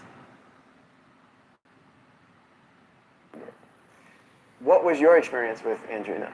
My experience with Andrina, you know, the first thing that she had mentioned to me off the first introduction of, you know, she had came down the stairs for the Meg Thee Stallion challenge and gave me a hug. And the first thing she said was, well, I know you don't want to be touched because, you know, she had already, you know, watched the whole interaction of Amaya. And for me, it sucks because it was putting me at a disadvantage to get to know different women amongst the house. And when she had made that comment, I was already off of it right then and there. And I know she still wanted to get to know me as well. You know, she had made me smoothies in the kitchen and shit like that. I was like, yo, we got to chop it up. We got to get to know each other. But again, I already had Shelly at the end of the day. So, and I had made that clear at the fire pit that all I wanted was to talk to was Shelly. So coming out this whole experience and to see that, you know, she was participating in comments of Ace was jealous of what me and Jeremiah had and he wanted to send us home or send me home, or he wanted to send Jeremiah home and he was jealous of what we had and, you know, they were haters, quote unquote, but respectfully, I was... Respectfully, again, we're up to about 10, you guys. That you were bringing in. Don't get me wrong, we're up to 8. She's a gorgeous woman, she's super cool, but that wasn't for me. One thing I found interesting was during your time in the villa, it seemed like you had strong bonds and strong friendships and strong relationships. Yeah. And now it seems to me like amongst the other islanders, people are quick to defend their friends when shit is not actually like, wait a second, that's my man's or that's my homegirl, and that's not really how it happened. Oh, let's get into it. Do you feel that, or is maybe what I'm seeing not accurate? I feel like throughout my time in the villa, I had catered to a lot of people's, you know, relationships. They would come to me. It wasn't a matter of me going out of my way, and sometimes I would go out. Okay, just a second, real quick. So the glasses aren't prescription? He doesn't really need them at all? Or is he really about to tell us the truth now? I was just asking. On my way to check on people, but it was always a thing of making sure people are seeing both sides of the situation, even when they're right. Barely. I call it, say, look, you're right, you're wrong, you're wrong. Like, and that was my whole thing of making sure I'm helping out everybody throughout this experience. Because again, first thing coming into the villa, I wasn't worried about the friendships and all that. I was worried about finding love. But you do develop friendships throughout that entire time. It's natural. Exactly. So we're going to be in the house together for 6 weeks. You're bound to, you know, be friends with some people at some point. So being that's the case, we had all developed a really, really close friendship. And coming out the villa, people see narratives get spent and want to protect their own brand image, which is crazy because I know a lot of things about certain people post-villa, during villa, before villa. You would think you would, you know, have my back about certain shit. But because if shit hit the fan... Oh, so he did know somebody before the villa. So the rumors are true. See how he be telling on himself, y'all? I tell you, you give a nigga a rope, you know, you give somebody a rope and they take a mile. No, you give them an inch, they take a mile. That's what it is. You give them an inch and they take a mile. And he just like hearing himself talk at this time. At this point, he telling all on himself. He just told all on himself. And look, he just beefing him. He gassing him up. He's like, oh really? Watch. He gassing him up. Watch, gas.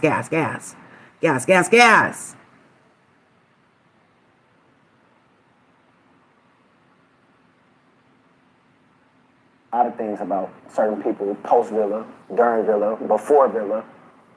you would think you would, have my back about certain shit. Before Villa. Because if shit hit the fan, Man, your shit finna hit the fan. But I'm not the type of person to be like, I'm about to go air out everybody's shit just to protect my own ass. But it is what it is. But Oh, he's not the type of person to do what he's about to do, you guys. You see how freaking contradictory 510 is?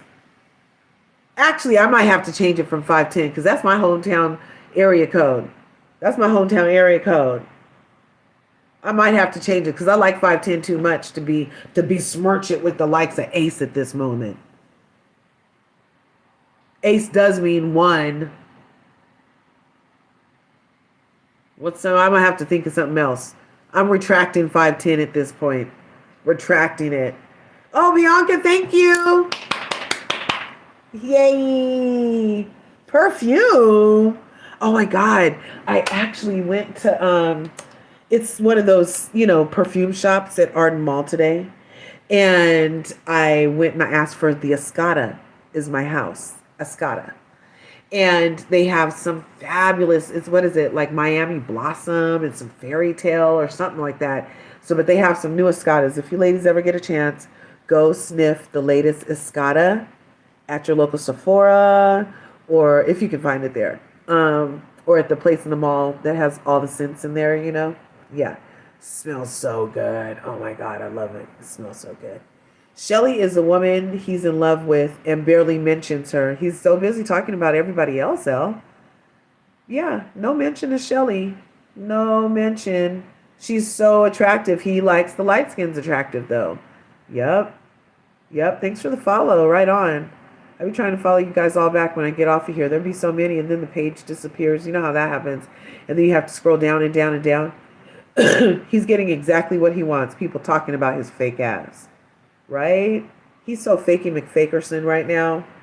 This is giving clout chaser. He's literally saying, oh, I could, but I'm not going to do this. And now he's about to be like, well, Nick told me, blah, blah, blah, blah, blah, all at the expense of Ola, his best dog. His best dog, Ola. Palaver says, exactly. That's what that chick Alex Cooper did with Huda. Yep, pretending to care. Yep, when they gonna learn? They think they're the smartest ones in the room. But that's what happens when your hypothalamus is not fully developed or engaged, which doesn't happen before the age of 25. Okay? And he's just turned 23 like Monday last week or some bullshit. Look, that's milk right there. That's not a diamond earring. That's milk behind his ear. That's still no excuse, Ace. You think you know it all. You think you the man. I'm going to treat you like the man. But you have felt that, though, that like people haven't had your back in the way that other islanders Yeah, have. sound like For Martell sure. Holt. And to me, bro, again, even if I look crazy, knowing that person's narrative got spent wild on the show, I'm going to stand their character. You know what I mean? Like, if I met this person, I was able to get to know them, and they said they did this, look, someone asked me a question, they did this, and they did this. That's from my perspective, though. I would expect more people to be like that in this world, but unfortunately, that's not the case because, again, clout comes into play. You want to protect everything that you got. Again, I had all that shit, so that's not my main focus. I'm going to speak on what's real. What's real? Yeah. It is what it is, though. What were your thoughts? So he's going to speak on what's real, but he's not going to tell Ola that he's actively playing in her face and that she looks hella stupid on America's highest rated, most billion views TV show. They got her out here looking hella dumb, and he's actively participating in it. He didn't tell that shit, though. He didn't tell that. He's like a fucking zombie teller. He only tells when he's finished going, I don't know. Nick has stood up for pretty much Nick has been very consistent with being very nice about everybody. He actually had said he was looking forward to seeing Ace. And I was going back in my memory and I was like, I swear when they were at that Selena Gomez party, and they were all on the red carpet. Remember Ace was in that white suit and Ola and Nick came very casual. She had on a black mini dress and he had on like some jeans and a black shirt or whatever. And they were hella casual. Selena Gomez was there. And there was this one picture that I saw. I'll try to go back and find it. When they were on the red carpet, and Nick walks up behind Ace, like it looked like the picture got taken right when he was walking up and saying like, "Hey, Ace," and Ace was turning around, and when he saw Nick, he didn't look happy, and his arm was up like, "Get away from me, bro." And I don't know, and even when I saw it, I was like, "Is that what I'm thinking?" I was like, "No, it just must be the angle." But now come to find out that they haven't seen each other a lot. And then Nick, I told you guys in another live that I thought something was up because Nick has mentioned whenever he was in the live with Ola and she said didn't want to talk to Coco. Courtney's good. She's delusional, my man. And she said she didn't want to talk to her in that live. People were asking him in that live, "Oh, when are you going to see Ace? Have you talked to Ace? When are you going to see Ace?" And he's like, "Oh, I don't know. Every time I call him, he's at the studio." Or, "Oh, I don't know. You're going to have to ask Ace." "Oh, I haven't been able to catch up with him." And then even when they were at the Keke Palmer interview, it appeared that Three Dreads knew that Ace was on some kind of strike and Nick was all out in the cold. So that also showed me that there was some type of rift in their energy. You know what I mean? Dear universe, extract our Shelly away. Por favor, s'il vous plaît, Andanka. Yes, in all the languages, God. In all of them. I don't know where you are right now. So all the languages, God. And bless Ola that she would have to be publicly humiliated again so 5'10" can feel like he's 6'2". Okay? I said it. At her expense, at his expense. Fuck that. Protect black women. For fuck that. That's fucked up. That is fucked up. Yeah, the rift is that Nick is more popular than Ace. I already had everything. I don't want anything else. I'm fine right here at my 1.2 million followers. And I teach people to dance. I'm fine. I'm in love with Shelly. Taylor's the best. Austin's an asshole. Taylor's the best. Austin's an asshole. Amaya, so sweet. Sorry she went through this. Olandria, shit stick. What? Bitch.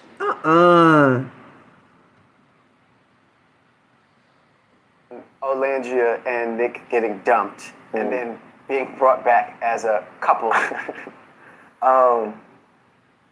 It's funny because I know Nick, had found Olandria. Again, I'm going to keep stopping it. He just, at the thought of Olandria's pain and humiliation, 5'10" is laughing. At the thought of telling the story that's sure to embarrass Olandria and all of the momentum that she's gained over the last month and being free from fucking 3 locks. The thought of Olandria finding out what Nick told him in private that he'll never tell anybody because he's not that kind of guy. He just told us that, remember? But the thought of what he's about to say and tell. Watch again. He's going to fucking, every time he's getting ready to tell some shit on Olandria's pain and he be laughing at this shit. Watch. It's funny because I know Nick, had... See how it's funny? He had found Olandria attractive, day one. And, when Nick got axed from the villa, and to see that Olandria had got axed from the villa and they'd be coupled up again, my experience with that was, they thought each other were attractive, but it was never going to be more than just friends right then and there. And they were just, it was just going to be cool, and just as time goes on, Sierra gets, dragged out the villa. Now it's a thing where I'm feeling like I have to be catering to know what's going on between Nick and Olandria. It's part of, the Love Island, experience. But my last conversation with Nick before I left was, he finds her attractive. she finds him attractive, but they haven't found a romantic spark. And that was my conversation with him throughout this entire experience. He was saying that it was nothing more than a physical attraction. It was just not at that romantic spark level. Got you. And, you know, coming out the villa and, you know, seeing that this whole nicolandria thing has been a thing for a while, it's like, damn, that's crazy. You know what I mean? A lot of people on the internet felt as though they Okay, did you hear what he just said, you guys? Did you hear what he just said? Excuse me. So he just said, right after he said he would never tell what a person told him because he's not that kind of person. Then he laughed when he said that Nick isn't into Olandria. It gave him joy to say again that another person that he has access to behind the scenes isn't into his dog, his best friend dog. But has he told her that? Let's see. Yeah, seriously, Ace needs to stop. He's turning into 404, and she's probably laughing her ass off right now, right? She's like, oh, finally, somebody else take the lead. Bianca says, y'all, TikTok question is, did Ace ever say he was in love with Shelly at all during this live at all? Not that I heard. Can somebody correct me if I'm wrong? I haven't heard him really mention Shelly or talk about her a lot, except for when he says, oh, I was interested in Shelly as an excuse for why we need to believe that he didn't really want to get at Olandria. I mean, didn't want to get at Adriana. When what I heard for that story is that Adriana came into the house. She saw the video of him cuss out Amaya. Well, I already said he didn't cuss out Amaya. I felt like it was high respectful what he did. But she took it the way it got edited and was like, oh, I won't give you a hug. I'll just shake your hand because I know you don't like to touch. Well, he made that clear. I don't know why he didn't think the people weren't going to find out that he had a thing about being touched. And they were just trying to respect him. And he's like, oh, I was off her right after that. And plus I had Shelly. And he didn't say, oh, I already had the woman I love, Shelly. He didn't say, I already had Shelly who I love. I didn't need her. I didn't need her hugs. He didn't say none of that. So, yeah. What are they saying? Spill, right? Yeah, they're okay over in the TikTok. That's some of the other comments that I've been reading over there. was like this brewing underlying romance between Nick and Olandria all along. Like, oh, I saw it. I could tell they were into each other. Yeah. As someone who was in the villa, did you see that? Like from the, like, oh, they're gonna end up together, or they really feeling each other? Nah, because again, like, first week is a little bit hazy. Everybody's trying to get to explore everybody, you know, and Okay, I'm detecting lies and bullshit pretty much every time this fool is opening his mouth at this point. That's what he's standing on, lies and bullshit. Because wasn't he the one in some of the clips that are edited in the Nick Olandria movie? Is him in the background looking at like, ooh, look at Nick, looking at Olandria, looking at. Aren't there many, many video edits of him appearing to look at Nick notice Olandria? Aren't we? Don't we have those in edits? Yeah, he needs to worry about getting his very first relationship. Exactly. That's what he needs to worry about, L. that's just that. But as time goes on, didn't nobody really, you know, see a connection born from that. And even when Alandria got X from the island and she came over back to the villa, they still had doubled down and said, yeah, nah, this ain't that trust. You know what I mean? So just to see all the commotion about now, I'm like, wow, it's crazy. Was it Olandria maybe that didn't see Nick romantically, or was it Nick that didn't see her romantically? I feel like it was both. Like, I felt like Alandria has been very adamant on telling me what her type is, and like, yo, my type is this. I see myself dating this. You know, I've experienced dating different, backgrounds and stuff like that. But I knew for a fact Alandria wasn't, going to openly explore that. And I know the same thing about Nick. I know Nick finds Alandria attractive. I know he finds her gorgeous, but she is. Like, don't get me wrong, Alandria's fire, but I know it wasn't that anymore than, what it was surface level. Because again, Nick had tested that connection. He said it wasn't enough for him, and he went back to Sierra. And then boom, again, Sierra gets axed, and now that's the He's thing. back with Olandria. Yeah. So, had Nick ever explicitly told you, yo, I'm interested in Olandria romantically? No, like it's always been a fact of she's attractive. So what's it like for you now to come out the villa and like nicolandria is like a movement? Yeah. As someone who experienced it firsthand, what is your reaction to nicolandria? For me, reacting to the whole nicolandria thing, I was really happy for Alandria. Like, she had been dealt bad cards throughout that whole. Oh, really? You're so happy for her that you're blowing up her entire motherfucking spot? Really? That's how happy you were for her. This is how you spread the peace and joy that you started the video talking that you loved. You just here to spread peace and joy. So far, it's all been at Olandria. The most melanated goddess is expense. So far, all of your motherfucking joy spreading has been at Olandria's expense. All of it.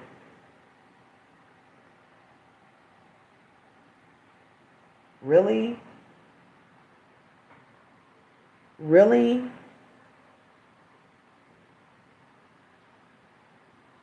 We're wondering why he's barely mentioning Shelly if he's so in love with Shirley that he don't need Andriana or Huda or nobody else because he got his Shelly. Really?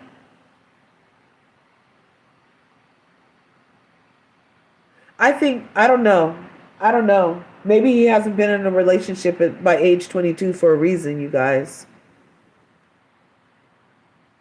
Maybe he's not trying a relationship with the right people. Because if this is how you treat black women and you get so much joy out of causing them pain, and this is how you spread joy to black women is by keeping them confused like you did with Shelly, string her ass along. You just be stringing Shelly's ass along. Oh yeah, I'm with her. What? But you had Huda's ass on your eyebrows, sir. I need this guy to ask him about Huda's ass on his eyebrows. Can we get there? Entire experience, and just to see her coming out and getting a sense of happiness, that's what I really cared about throughout this whole entire process. So I asked you how you felt about nicolandria, and you say you're happy for Alandria. What about Nick? Yeah, I'm happy for Nick too. I'm happy for both of them. It's just I'm really happy for it. He's such a fucking hater. Hater alert. Hater alert. We need to put him right on a telephone pole as a hater alert. He really was he just said he's so fucking contradictory. So he just said, oh, I was so happy for all the stuff that's happening to her post-villa because she really deserves that. So let me destroy it all right now by saying that I feel like is one of his best friends from the villa, that he's a motherfucking liar and that he's fake. Let me do that.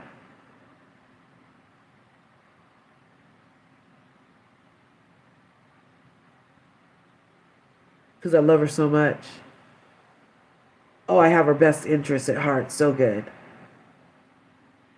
So good. So good. I just can't tell it all. LRGA 22 is kids, yep, who grew up in the pandemic time, right? They missed high school. Ah! Early. Yes. Only virtual-ish. Yes. Feel bad for him. Yeah. He did finish off high school like in freaking virtual something, didn't he? Pretty much. That's hilarious. Oh my gosh. This is bad, you guys. Because, again, we developed a really close bond in there as well. Let's talk about the heart rate challenge. Yeah, let's do it. The heart rate challenge was a moment that rocked the internet. Yeah. It seemed as though we at home did not see the entirety of what happened between you and Huda. There was kissing involved, there was a lap dance involved, there's some capacity, and that's all we saw. And then in the reunion, they showed an extended clip and said, hey, this is what actually happened. Yeah. Based on what was shown in the reunion, was that exactly what transpired? Yes and no.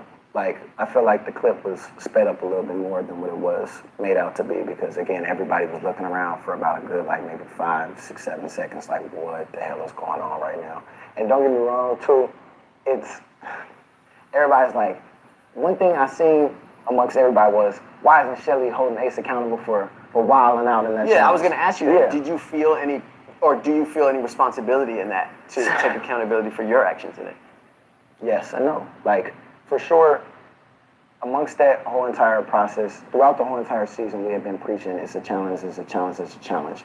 And that whole entire challenge was nothing different than what every other challenges was just kissing, trying to be passionate, trying to, do sexy ass shit and all that just to get the points or get the win or whatever like that. So really that was the mindset I was coming from when it came to throughout that whole entire challenge. But then nobody can expect her to just lick from the damn near gooch up to the tip. Like, that shit was crazy as hell to me. You know what I mean? So that's when I was like, yo, this shit is crazy. Now, afterwards, everybody's laughing and joking and shit like that. And I'm looking at her, and I know she's pissed, and that's where I'm like, damn, like, this shit has become even more than what it's supposed to be. Like, for me, again, I'm looking at it from it's a challenge perspective, and I'm seeing my girl pissed. And, obviously, I was pissed too when she had doubled back and did the whole thing with Chris and all that. So, but trust and believe, she held me accountable for like a week straight and was on my ass about that whole entire situation. Y'all ain't see me with a smile for like 4 episodes. Like, it shit was tough, I ain't gonna lie. And then even when we had that conversation at the fire pit as well with all the boys, and again, if anybody's gonna vouch for me, they're gonna vouch for me. If they're not, but they can't say I'm lying. I had told them, look, I was uncomfortable, respectfully. Like, again, nobody can expect her to do some shit like that. So my thing is I've been teaching boundaries throughout this whole entire experience. And at that moment in time, that's when we had pulled a Maya just to show there's no beef, because I already knew what the narrative was from the outside of different girls coming into the villa saying, oh, he don't like to be touched. We're not gonna touch Ace. We don't want to be involved with Ace. But then they got to know me and it was a different story. So it was the same thing with the heart rate challenge. It was just me just trying to clear up. The problem isn't me being touched. The issue is me just stating boundaries. And at that moment in time, it was uncomfortable as hell. And people can get their heart rate raised from being shocked, surprised, trying to deal with the emotions of his girl right next to him. Like, it's a lot. So it wasn't Or from having their thing licked. a matter of me being sexually attracted to Huda. Like, don't get me wrong, the first few days, yeah, I was definitely trying to explore her, just like I was trying to explore everybody else. But I had made it very clear to her day 4, day 5, that this isn't that romantically. So the narrative, Ace enjoyed that, Ace wanted Huda alone this whole entire time, has never been that. I've been told her that, and that was my frustration with her, is you keep pushing and feeding into these little narratives of that, oh yeah, I was attracted to Ace. I just had a conversation with you the day before that it's not that and it's never going to be anything like that. So the fact that you keep pushing this narrative on that I was on you, it hasn't been like that. One thing I would challenge you on. Yeah. You said you felt uncomfortable Yeah. during. You looked into it. I looked into it, and don't get me wrong, I was smacking the basketballs and shit. I looked understood. into it to me. And I completely get that. I get that. But again, I'm going into it with the mindset of it's a challenge and everybody's just trying to have fun and do that shit. Sure. But again, I completely can see how that looks and why I should be held accountable. But trust me, Shelly done went through all the emotions with me with regard to that. Huda coming out of the villa now is amongst the most popular. Yeah.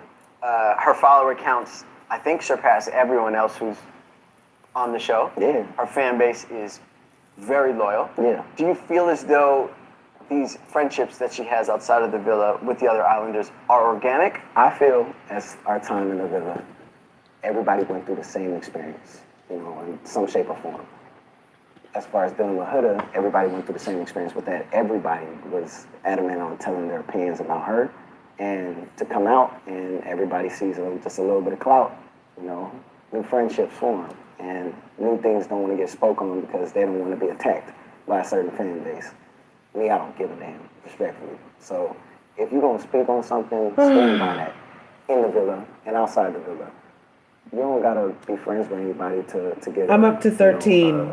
I kind of lost count. Alliance going or allegiance going, with certain islanders to step your shit up. Honestly, go put in the work and build your own following. You don't gotta be friendly with somebody to do all that. But that's just me, respectfully. Based on what you're saying there, what is your relationship with Huda now? We don't have a relationship, honestly. It's just certain things I don't respect, and I'm guaranteed there's certain things she probably don't respect from me, and we just see it as Respect. What We're up to 20. I just didn't respect how she was moving, as far as either being sneak comments or just, her demeanor, and just certain things. That's just as a person, I didn't respect it. I want to talk about. You are. How tall are you? Some could argue I'm 6'6", 6'5", things like that. But I like to keep myself at a humble 5'10". Okay. Yeah. It seemed to be a conversation that took place a lot. Yeah. Over the course of the season. Yeah. It was like discourse. I hope he even has a saw videos of ruler. People trying to calculate your height. Yeah. I don't know if you saw this. They were like, he took a picture on this train platform and based off the measurements of this and this and this and this. What was it like coming out and seeing the reaction to? I will say your height? my favorite memes are like the little man memes. When they shrink you? Yeah, oh my gosh, that shit is comedy. And then I seen one picture, oh my gosh, they had me at the villa and my feet wasn't even touching the floor. Yeah, I saw that was hilarious. No, I will say, there was a time when you guys sat on the couch, right? Right. And I think this part of the couch was so long that it looked like your feet were like this. Right, yeah. And they weren't touching the floor. Well, people- And on that couch, that's when you actually looked short. And what people don't understand, there's some giant ass furniture. Nah, bro, but like when I see all the memes, I be dying laughing with them. And I save some of them, I'll send them to the homies and shit like that again. Like my favorite meme is like the one with my feet just hanging off the couch. Just like, dangling. Yeah. That shit is hilarious. Right, just dangling. And, That's what we'll call him. Damn near off an edge at that point, but. Okay, instead of 5'10", because that's the area code I'm from, we'll call him Dangle. Dangle, because his feet dangle. Okay, so he's officially Dangle. Hereto forthwith thou, until he does right by Ola.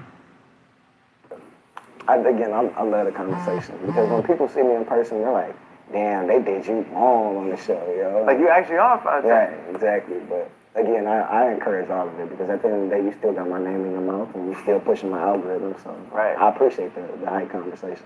The premise of Oh, Love but I Island thought you is didn't care about your to find a algorithm, connection. sir. To find love. Yeah, To find and build a real relationship. yeah. You did that, and then you got dumped from the island. Mm-hmm. What was your reaction to that?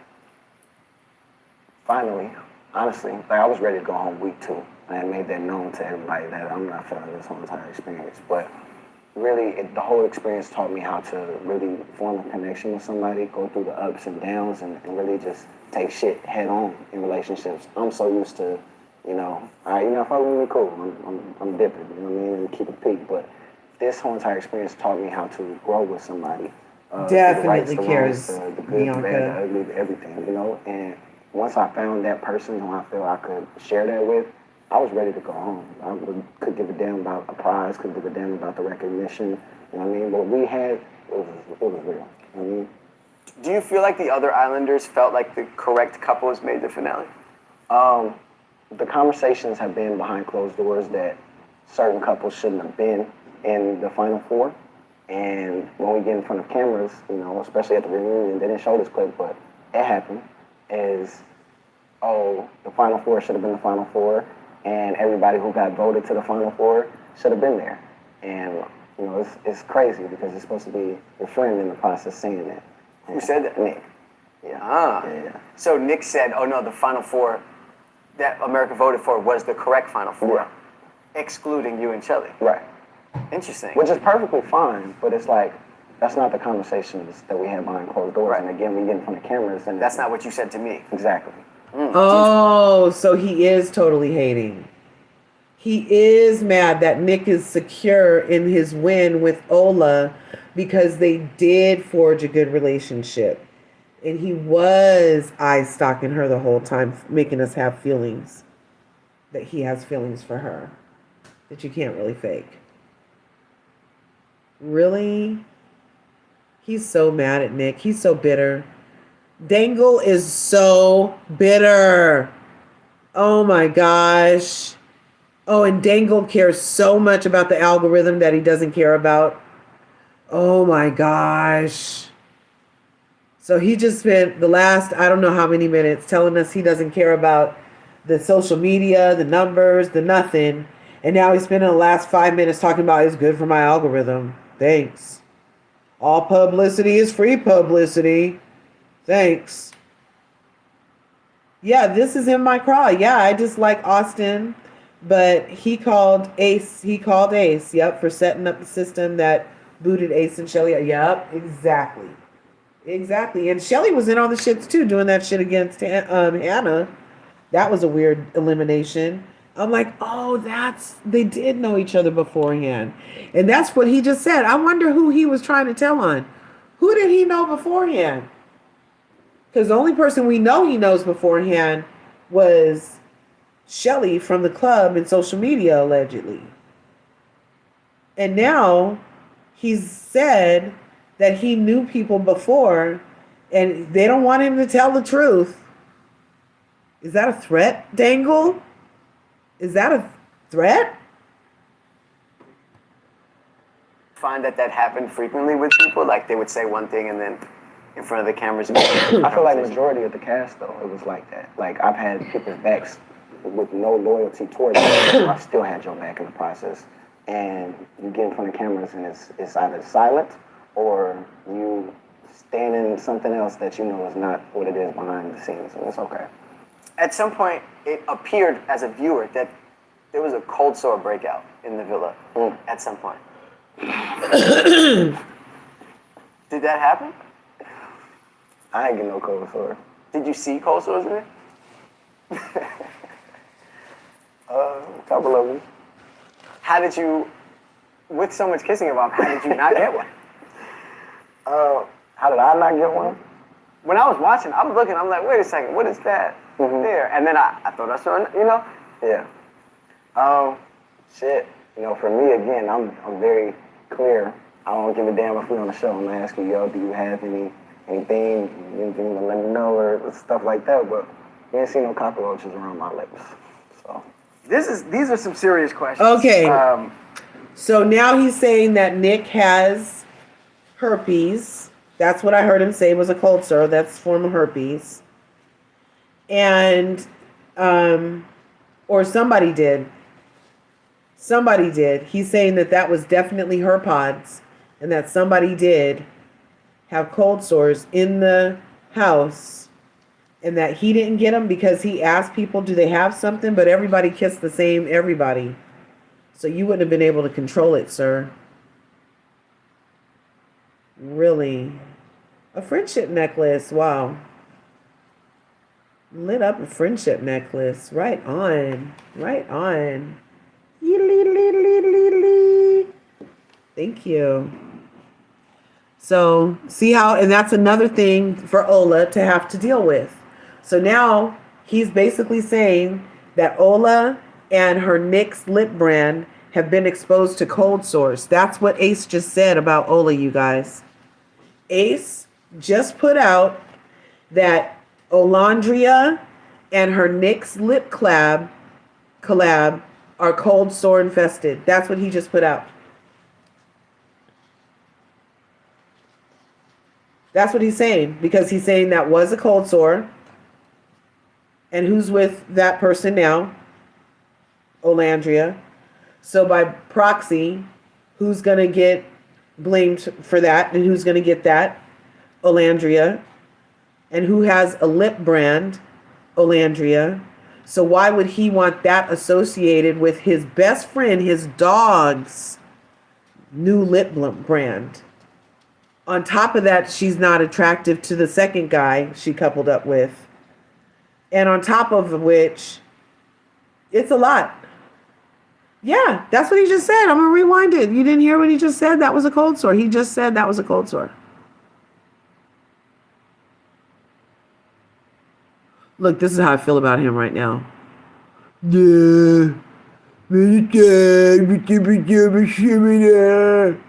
No loyalty towards these people. I still had your back in the process. And you get in front of cameras and it's either silent or you stand in something else that you know is not what it is behind the scenes. And it's okay. At some point, it appeared as a viewer that there was a cold sore breakout. At some point. Listen. Did that happen? I ain't get no cold sore. Did you see cold sores in it? A couple of them. How did you, with so much kissing involved, how did you not get one? How did I not get one? When I was watching, I'm looking, I'm like, wait a second, what is that there? And then I thought I saw, Yeah. Shit. You know, for me, again, I'm very clear.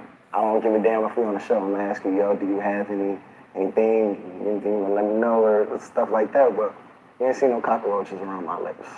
So These are some serious questions. And I'm hoping you're going to be honest with these. I've been honest since day one. Honest is the wrong word.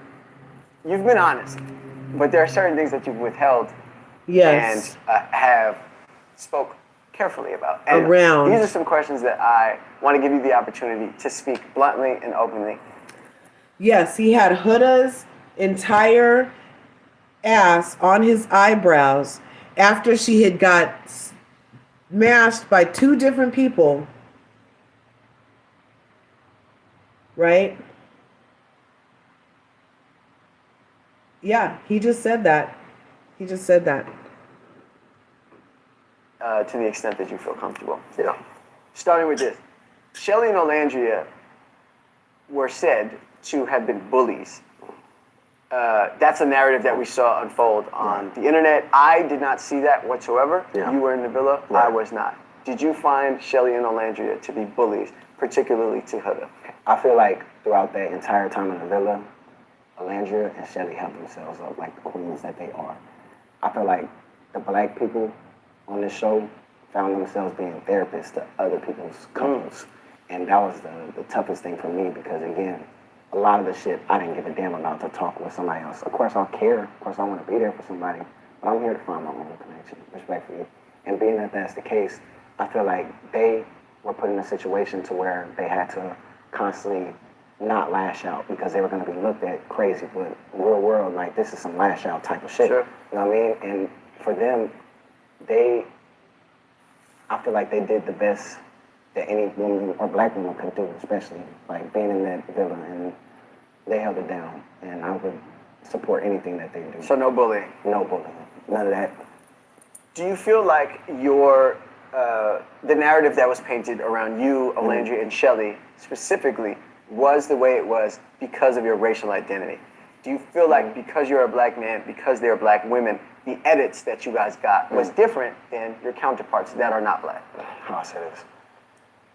For me, as a black man, I know I constantly have a target on my back, you know, and I gotta be okay with that. But in this situation, I don't want to play oh, I'm black, so that's why they're painting me this way, because I don't ever want to move throughout life like that with the whole victim mentality. But what I will say is it was a lot of consistency amongst, you know, the black couples, amongst, you know, black people in general throughout this whole entire process. And you gotta just take that on the chin. I feel like as black people every day, we take shit on the chin and we just keep the shit moving because that's how we were raised to be. You know, we can't dwell on the past. We can't dwell on what we haven't been given, what we haven't earned, or Oh, hell we haven't no. earned damn near everything. Oh, did he just say that he doesn't like reparations and we can't think about the past and fuck slavery? Is that where he's going with this conversation? Is he pro 45? Is he a Trumper, you guys? What the fuck? Did he just say that there wasn't racism and that as a black person, you're a victim if you call racism out? And notice that the edits of the black people in particular were high-key aggressive comparatively to the redemption arcs for people who spit in their hands and yelled aggressively at other people in the house, in the villa. And you're going to take the last 15 minutes of your fame, sir, after you spent the first 45 minutes of this fucking interview going in on Olandria? Really? And now you're sitting up here, Indians, talking about it for all the black people in the world? Oh, because Olandria has said that she didn't like the way that she was motherfucking edited, sir. She definitely said that shit. So you're not speaking for everybody. And you sound dumb. Oh, that's the past. And, you know, we don't deserve nothing we haven't worked for to get. Bitch, we built the country, fool. Dangle, we built the country, Dangle. The past is indicative of what can happen in the future, thus Project 2025. Dude. this life. And I feel like we've been doing a good job of trying to keep a cool, level head and not letting any people in general throughout this whole entire process. And we gotta just take that on the chin. I feel like as black people every day, we take shit on the chin and we just keep the shit moving because that's how we were raised to live. You know, we can't dwell on the past. We can't dwell on what we haven't been given, what we haven't earned, or we have to earn damn near everything in this life. And I feel like we've been doing a good job of trying to keep a cool, level head and not letting anybody getting us bent out of shape. You know. Olandria revealed on the reunion that she was the target of racial epithets and Told you. Blatant racism. Yeah. She pressed Huda on the fact that Huda did not intervene. Do you feel like Huda could have stopped the racism that Olandria was receiving? Coming out the villa, I don't be on social media often. But when I do scroll on social media, certain shit will pop up on my For You page. The blatant racism that Olandria had endured and Shelly had endured was completely out of pocket. And the comment section was nothing but Huda this, Huda that, Huda this, Huda that, Huda this, Huda that. And I feel like that with the shit I've seen, Huda has made it a point to stand on business. I remember she had went on a stream. It popped up on my For You page. She went on a stream and she was misinterpreted about kicking some people out of the room. She made a post immediately that that wasn't the case to clear her name.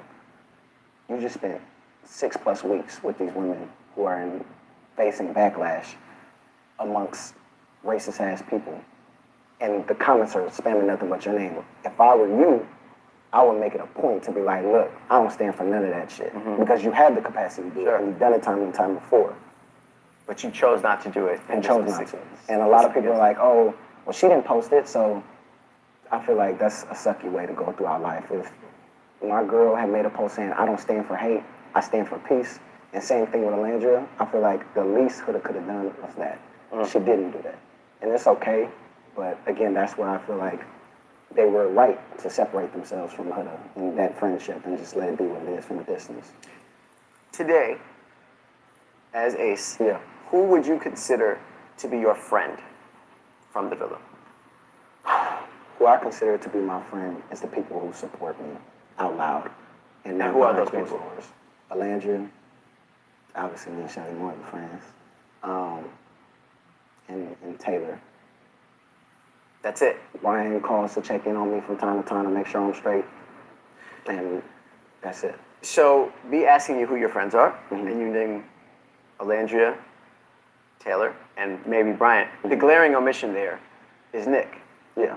And don't get me wrong, like, me and Nick are cool, but like, to say we are super, super close, like we were in the villa, it's not the case, because again, certain instances, I take a look at it for what it is. Coming out this villa, I've seen a lot of people not stand behind what they say and let narratives continue to spin.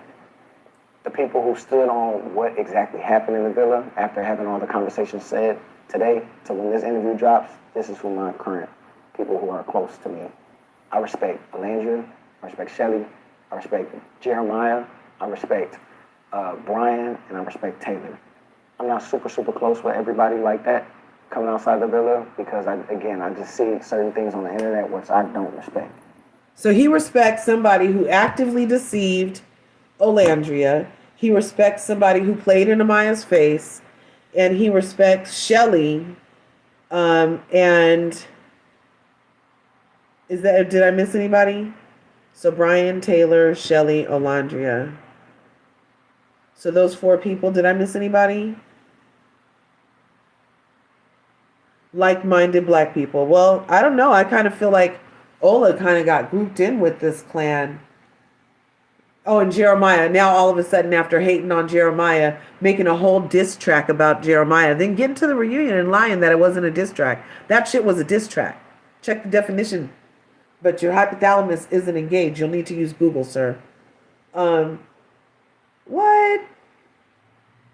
This was really hard to listen to. I can't. This was so... He's horrible.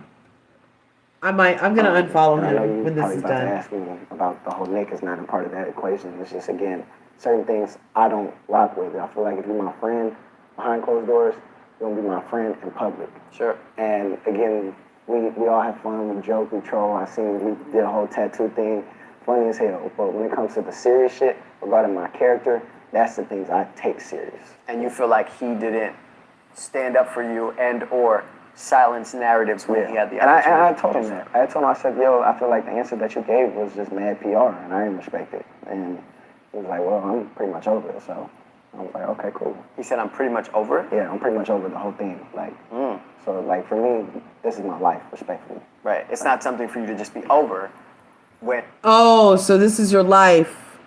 Well, how is Love Island your life? What the fuck are you talking about? So this is also Nick's life and Ola's life and their livelihoods as the real winning couple, only Final Four still following each other at the reunion, and you decide to come out here and ding their brand, but he's a Mitch. No, dangle. You're the Mitch. This is total Mitch behavior. Oh, and now you love Jeremiah and hate Nick. Really, bitch? That's what a dangle would do. A dangle will do it. And I'm receiving these narratives, and it's then going to dictate what my future looks like, and he's just over it. Yeah. With that being said, do you feel like Olandria and Nick's relationship is real?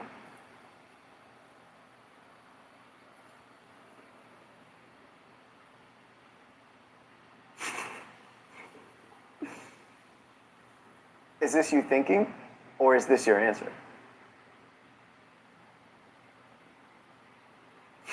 Okay. I'm going to assume that that's your answer. Is that tough for you because Olandria is someone that you consider to be a close friend? Yeah. Yeah, it really is tough for me because, again, she just came out here for Shelly's birthday, and we all spent a time together at the club, and we all kicking and shit like that, so I have a lot of respect for Olandria. But, again, from the last conversation that I've had with, Nick, it was a matter of it's not a romantic spark. They just, you know what I'm saying? They find each other attractive. Nick and Olandria's relationship, you've expressed in silence, you've expressed your opinions on that. Do you think that the other relationships that have come from Love Island are real? Yeah, Taylor and Clark, I know that's for sure real. And the other ones, not so much, or? Do you think people are aware of Right, he's not representing us all, Bianca.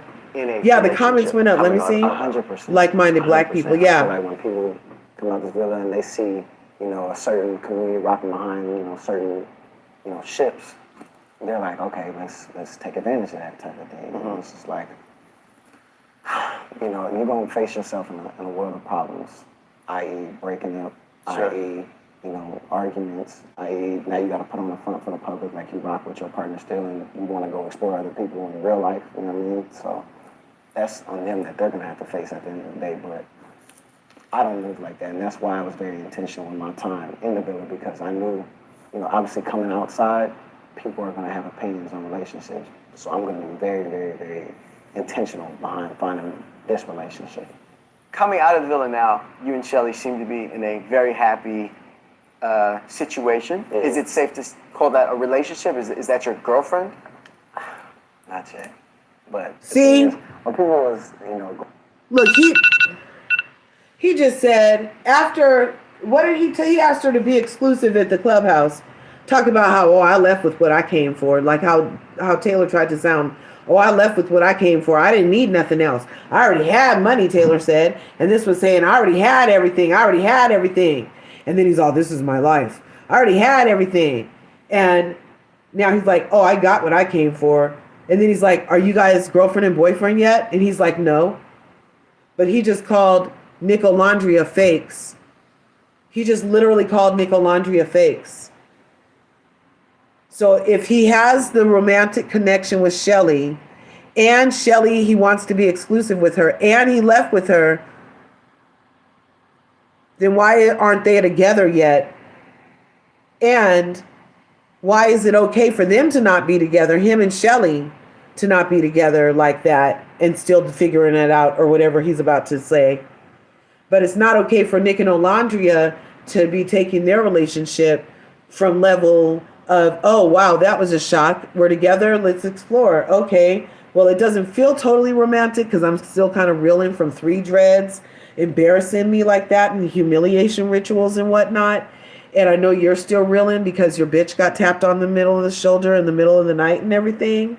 So yeah, we're going to like come down from those endorphins and chemicals and process those emotions as much as we can. And then we're going to test the water here and see if there's all the butterflies I get from kisses is going to morph into something else, because it has been a lot of kissing everybody for the last 6 weeks. So let me just kind of like feel myself. I'm in the building and I'm feeling myself. And so we're taking our time, but we're going to take advantage of this wonderful wave, because we are still the only couple that made it to the finals, and the right couples made it there, especially now, bitch. You're the reason why Shelly didn't make it any further than she did. You, bitch. Dangle. Dangle. Dangle. You are the reason Shelly's a loser right now. And somebody told me not to call them losers, and I'm not saying a loser like in life. I'm saying they lost the show, and I know technically Nicolandria lost the show too, but at least they placed. At least they placed. So technically they won more than Shelly and Ace. That's my point. So they lost. They're losers. And he made her a loser because we could tell he was this little fucking dangle the whole time. We knew all of this was brewing in him the whole time. Everything he said in this interview has been fucked up and very revealing. Fucked up and very revealing. And everything I already thought. Yep, double standards. Yeah. Yeah. Well, we just got to pray for him. I'm just going to have to just let him dance. Just let him dance and teach the people how to dance over there. Because, yeah, you know, that's what happens. Thank you, Daddy. That's what happens. When people show up in different places, you expect them to be like the same as where I saw him in a little box on Instagram, on TikTok, teaching people worldwide how to dance. He seems so engaging, and he did seem high-key bossy even in those little dance squares. Babar! Don't make me beat you. Remember, he would go get the belt and act like he was going to beat the people and stuff like that. So he's high-key, like, aggressive, and he's a very, very strict leader. And then he brings his dangle ass over to the island. He ran stuff in there. Yeah, which is it in Manini voice? Exactly. Exactly. This is crazy. This is crazy. Going back and forth though. Ace is scared of commitment. He's too young, yada yada yada. First off, number one, I feel like the whole age conversation is silly as fuck to me, because I feel like I've been through a lot of shit that... Oh, you know why it's silly as fuck to you? Because so is reparations. And if you're black, you don't need to talk about the past or dwell on the past. I mean, you know, because that was the past, and you just got to work hard for everything you get right now, and they don't owe you nothing. Because that's also what I believe. That's also what I believe. So I believe that age is stupid. That's a stupid thing to go off of, even though it's a scientific fact that your hypothalamus isn't fully engaged until you're 25. But fuck 25. I'm different. Yeah, I'm different. Pull up to the scene with my ceiling missing. I got my hypothalamus. Look, here it is. Here, I'm engaged. Oh, I'm different.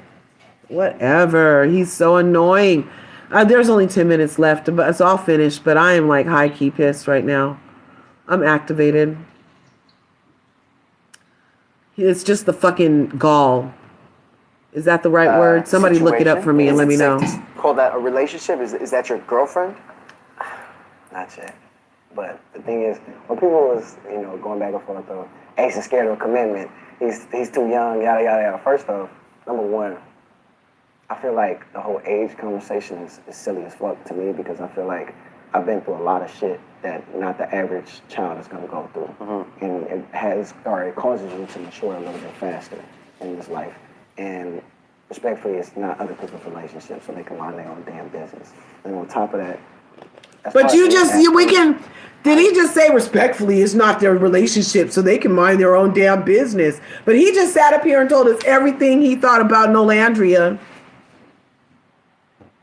He just spent for the last 7 moments sitting up here talking. He spent a lot of moments actually talking about Nick and Nicolandria. Way more moments talking about Nicolandria than he did talking about Shelly. Look, I couldn't even remember her name. He didn't even mention his bitch enough for me to remember her name. For me to even remember her name.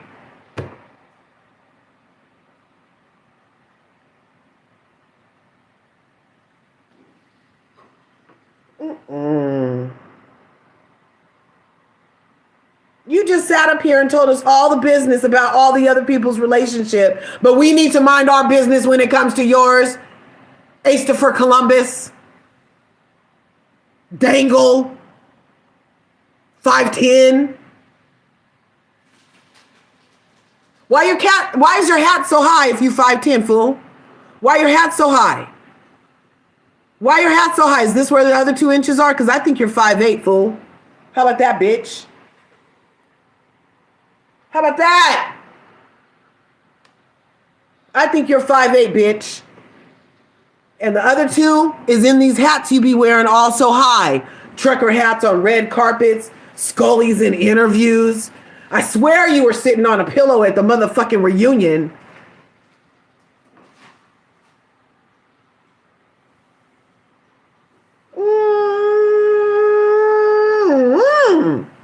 I'm gonna have to calm down. Let me go get some water. Where's my blood pressure cuff? This motherfucker. I'm gonna listen to it one more time, just so I can be sure that I'm activated for the right reason, because my heart is already in my motherfucking ears with the words he says. So I need to make sure my ears heard the word that he just said about I need to mind my motherfucking business about his relationship when he just sat up here and went after Nicolandria.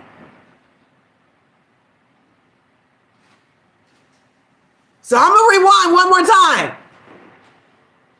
Just one. Relationship.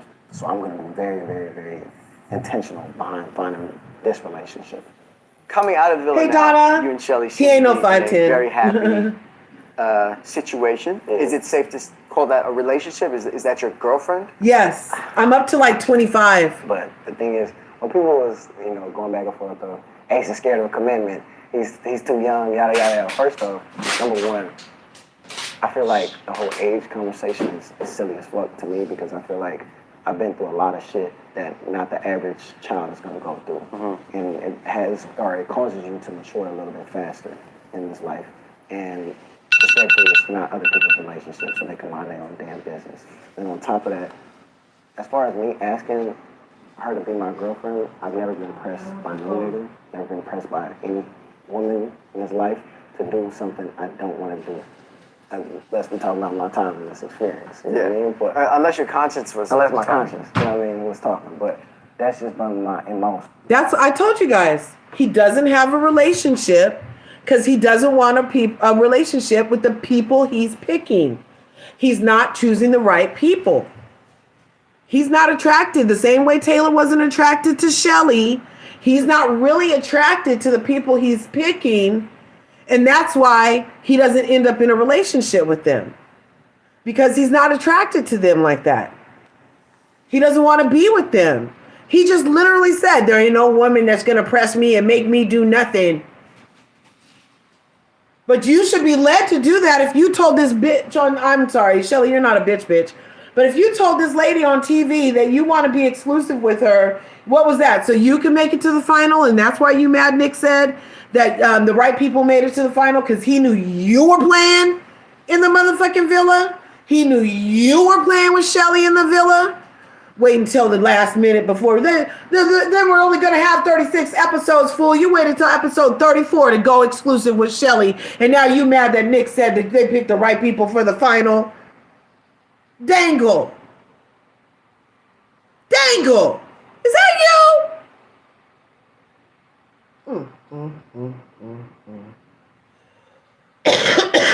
Ooh, this cough. Okay. Let's listen to him blah blah blah blah blah blah blah some more. And this one thing about this host is he is just like that Call Her Daddy dude where It just kind of like the ease of which they gas you up makes you stick like all your 10 toes and 10 fingers, not one missing, in your whole entire mouth.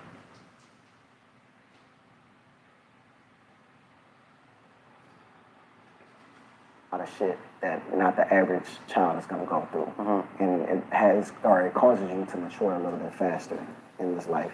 And respectfully, it's not other people's relationships, so they can mind their own damn business. And on top of that, as far as me asking her to be my girlfriend, I've never been impressed by no nigga, never been impressed by any woman in his life to do something I don't want to do. Unless we talk about my time in this experience. You know what I mean? But unless your conscience was. unless my talking. conscience, you know what I mean, was talking. But that's just been my MO. So I don't feel the need to have to come to whatever everybody else is saying to do. What now, Ace? What now? The Love Island experience, I'm sure, based on how it seems you went through this, you're ready for this chapter of your life to be over. It seems. But what now? What's next for Ace? Honestly, what's next for me is putting God first, which I've always done throughout my whole entire life, so I can have an idea of what I want to do as far as acting, modeling, working with certain brands, giving back to my community, and still keeping those same values I had before going on to the show. Whatever God has planned for me, that's what I want to do. And whatever my path aligns with him, then we put him through. Beautiful. Yeah. My last thing, and you can be honest, do you regret going on the show? No, because I got Shelly. I don't regret my experience with Shelly. Told you. That's what I don't regret. Is learning how to date someone outside of social media, ups and downs, things like that. I don't regret that portion of it. Everything else, 1,000%. Is it, why? Because for me, I wanted to go into this experience of, again, for me, throughout this whole entire experience, I didn't look at this as some type of show to go on. I look at this as a dating experience. And sometimes you forget while you're out in Fiji, it's a show. And they try and get you to get out that mindset of what's going on back home, what's going on in this thing. Because at the end of the day, the chick has to be entertained. I didn't sign up for the entertainment portion of it. I signed up to get to know someone through and through. And to come out this experience and see, again, that wasn't the main focus. It was mainly focused on drama, and I felt like that being in there. I said, why do I always feel like I'm amongst this drama shit? I don't even care enough to be in this conversation. I don't even care enough to talk about someone else. But again, a lot of influence come to play, and when that's the case, I don't feel this is authentic to me. And I've been authentic since day one coming into there. I'm going to be unapologetically me throughout this whole entire experience. Oh, him and Huda. Him and Huda are unapologetically themselves. Ace was faking. Him and Huda are both unapologetically themselves and full of shit simultaneously. Interesting. That's such an interesting combination. 5'8" with 2 inches of hat. I always feel like I'm amongst this drama shit. I don't even care enough to be in this conversation. I don't even care enough to talk about someone else. But again, a lot of influence come to play, and when that's the case, I don't feel this is authentic to me. And I've been authentic since day one coming into there. I'm going to be unapologetically me throughout this whole entire experience. And can't nobody in that villa who was actually there say Ace was faking it for this, Ace was faking it for that, because they know my character. I have no problems apologizing to people. I have no problems standing on business. Admitting, look, I was wrong about this, and this is how shit should go now. I have no problem speaking my mind. That's all I'm saying. I don't have no problem speaking on the real. And it seems like America had a problem with that. Me just speaking on what it is. Fuck them. It's like, when they asked me to come on this show, they knew everything that they were getting. They were getting a confident person who stands on business and expresses himself very clear and concise, and who's on here for the right reasons. Because you couldn't claim that I was on here for anything else. Looking at my portfolio. Right. You can't. So being that that's the case, to see coming out that it was the complete opposite of my character, knowing that you asked me to be here, I feel some type of way.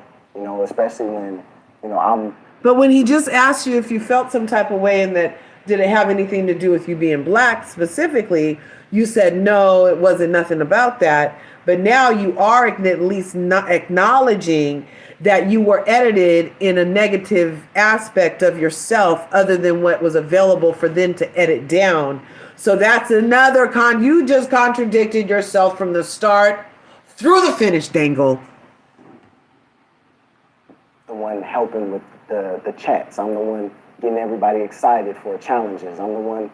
Yeah, the interviewer looks exhausted. You know what I mean? Like that hurts. He's like, oh, I'm so And glad this is the last question. A little bit of, anxiety every single day. This is going to go fucking viral. That's what the interviewer's thinking right now. They get threats and emails at work and messages and shit that they don't deserve, that they didn't sign up for. Right. I signed up for this knowing what possibly could be the outcome, and I was okay with it. Like, but it's still not to say I'm not a human at the end of the day. Like, certain shit will affect me, but that just adds to my testimony and who I am as a person. So I'm with all the growth throughout this experience. I just want to let you know, like, objectively, I feel for you. And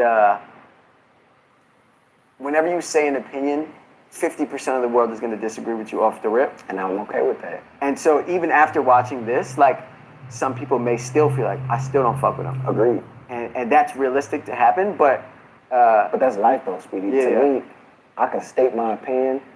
Just let me be able to, that's life. And I understand that. And I'm grateful that I'm here. And throughout this, right now, this interview with you, that the full thing is going to be told. Sure. That's all I ask for, is let the full picture be shown so people can understand where I'm coming from. If you just... Well, we at least understand where nicolandria is coming from, according to you. We're not quite sure where the fuck Shelly is, though. We have no idea where the fuck Shelly is, except for she show not where she gonna make you do something you don't feel like doing, which is ask a girl to be your girlfriend. Disagree? Completely understand. Right. Everybody has assholes. Everybody has opinions.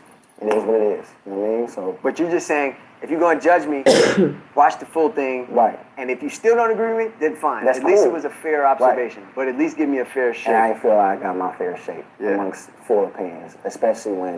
He likes that word too. If I ever watch it again, I'll do an amongst counter. That energy when I was there. That's what hurts my feelings. But again, that's life. That's people. Oh wait, I was talking. What hurt his feelings? He has feelings. And He has feelings. He knows. Alondria has feelings that can get hurt. Well, wait. I was talking. He was talking. We couldn't hear. So he is acknowledging that he knows what hurt feelings are, and so he knows feelings can get hurt. So is he saying that he knows this could potentially hurt Alondria's feelings, and that was his way of saying pre-sorry?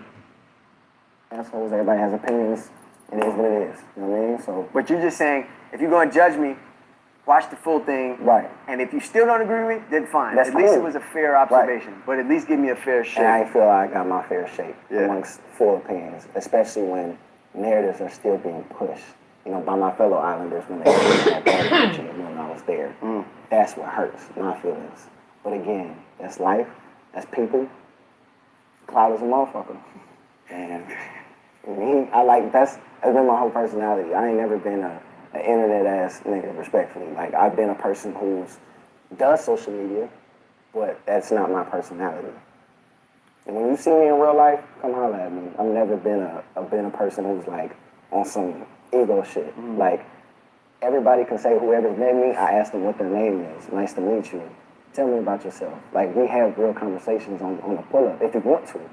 I've never been a person who's let, quote-unquote, clout get to my head or let fame get to my head, because that's just not me. Like, the internet can love me tomorrow and hate me the very next day, and I'm walking testimony of that. I feel like my entire life, before the villa, everybody just forgot everything that I've done. Go check my portfolio on what I've done. And that shit is for free, out the kindness of my heart, because I just love doing what I do.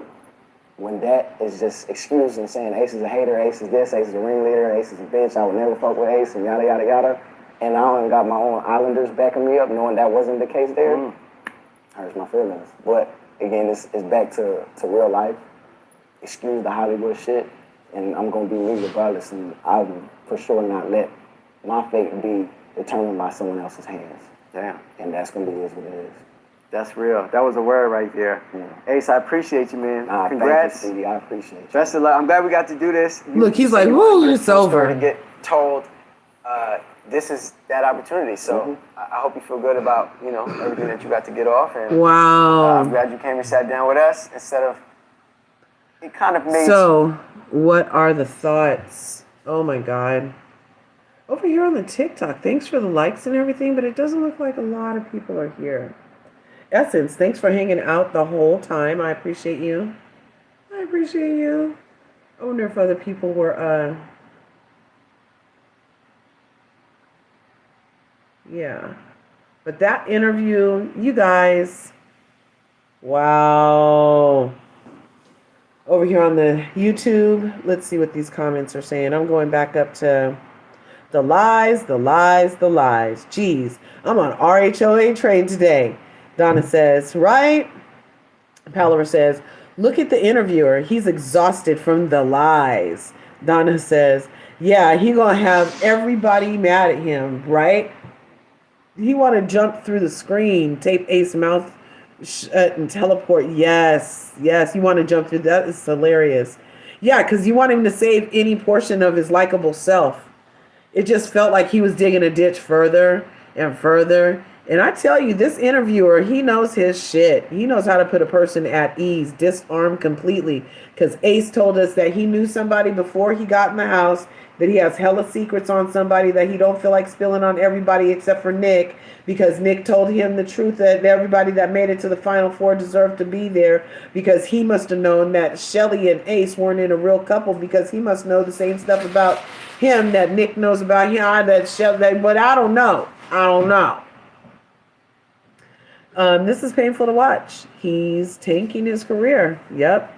Because even, what was that? The trash. Because even if it's true, he's messing up they bag. Yeah, that's what I'm saying. Like he implied, he's basically, so we know that she has a lip brand. Let me show you guys the picture. Because this is over and I can show you guys her. Oh, let me see. Where'd she go? Walking down the street. So they have this commercial. He got her Aqua de Kefir commercial. But the one that I'm talking about is he said so Nick has been going around like explaining with the video. He even did it on the Nick Cannon interview the other day, explaining with the video that he oh yeah, this isn't that phone. Oh, here we go. It's actually on this picture. Explaining with the video that that was not a cold sore, that the guy was learning how to play football, head butted him in the mouth. It was a bruise. It healed. It went away. But that was the most notable cold sore. And let me undo dual. Let me say multi.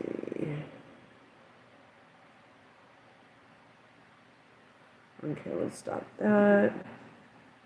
And then over here, I'm going to show you guys the picture.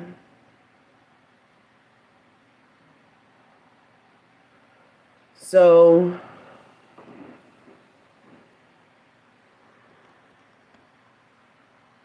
for Ace, see the bottom picture. I don't know if you guys can see it on this one. Let me see. Is this a better one? Yeah, that's kind of a better one. See how she's holding that lip gloss up to her lip? That's her lip deal.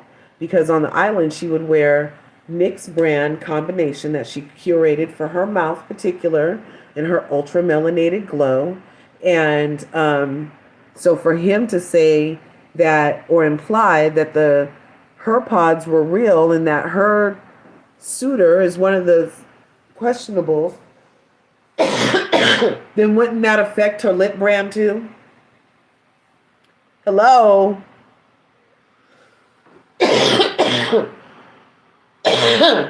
Damn, this cough. But he starts the video off by saying how he just wants to spread peace and joy, and that's what he's about, and da-da-da-da. Well, he spread a piece of shit and joy nowhere with this interview. Yup, pretty much. There was a time there was this incident at my son's school where a special kid had gone in the bathroom and smeared shit all over the wall. That's kind of what this reminds me of. There's shit all over the wall, and Ace did it. Shit everywhere, and Ace did it. All over the wall, you guys. He just in here finger painting with shit. Just everywhere. Why, Ace? Why? You don't smell that?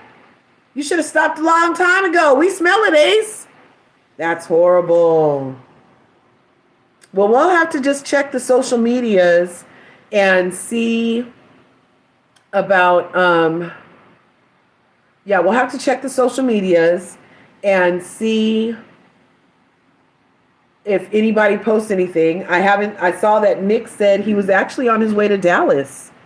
He was on his way to Florida, and then he was leaving for Dallas, and then he was going to Nashville. And we know that Ola is in Dallas. And so maybe that's where he was on his way to. But he did kind of look sad in his Snapchats, but he could have been tired. Who knows? And Ola was in Tuskegee University yesterday. And that was beautiful. Shelly haven't seen out since her birthday. 3 Dreads and Clark, not sure where they are, don't really care. But I did decide that did you guys think that Clark looked familiar when you saw her? Because I kind of did. And I was like, who is she? Why does she look so familiar?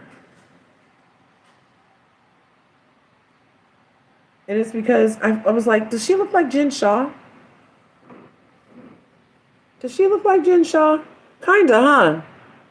Jen Shaw and Clark favor a lot, you guys. Am I tripping? Sister, do these 2 ladies on the screen look alike, kinda? Do they look like they favor a little bit? They're 2 totally different people.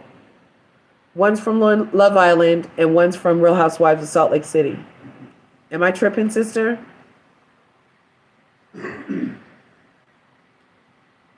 Because I was totally like, ever since I saw Clark, I was like, it's been so, like, a little off-putting and distracting. I'm like, dang, she looks so familiar. And I was trying to figure out where I knew her from, and it's damn Salt Lake City. She looked like Jen Shaw. Oh, and Karen Huger gets out next Thursday, I believe. Real Housewives of Potomac, her year's stint for driving under the influence of alcohol for the 4th time in the state of Maryland. They'll let you get up to 4 in the state of Maryland. So if that's your thing, go there. No, don't. Just don't drink and drive. It's stupid. And so was this interview. So was what he said in this interview. Very, very, yeah. Oh my gosh. And then he didn't need the glasses. And it's just all part of a persona. But he's the only one keeping it real, and everybody else is fake, and he's the only one standing on business. But he actively helps deceive Black women and keep them from finding authentic connections while they're on shows so they can get the short end of shit sticks. But then he's also sorry that Amaya got treated the way she got treated because he helped treat her that way. But then when Adriana came in and saw the video of him practically cussing out Amaya for wanting to touch him, she was like a huda and was like, oh, I'll shake your hand because you don't like to touch. And so that ruined his experience, but he did tell the last bitch he didn't like to touch. So what experience did it ruin except for that the job of selling the next toe is saved. You didn't even have to tell the next toe. She already knew by osmosis that you didn't want to be touched. But oh, because I had Shelly, I didn't even care. I didn't even care because I got what I wanted. I got what I wanted. So is she your girlfriend yet? No, we've been out of the villa for like 7 weeks now, but she's not going to make me do nothing I don't want to do. No girl. No girl. He said specifically, no girl is going to make me do what I said, what I don't want to do. No girl specifically. So who will make you do what you want to do, sir? Who will? And maybe you should go date them, sir. Because Shelly's 27 and gorgeous, and she does not need to be messing around with dangles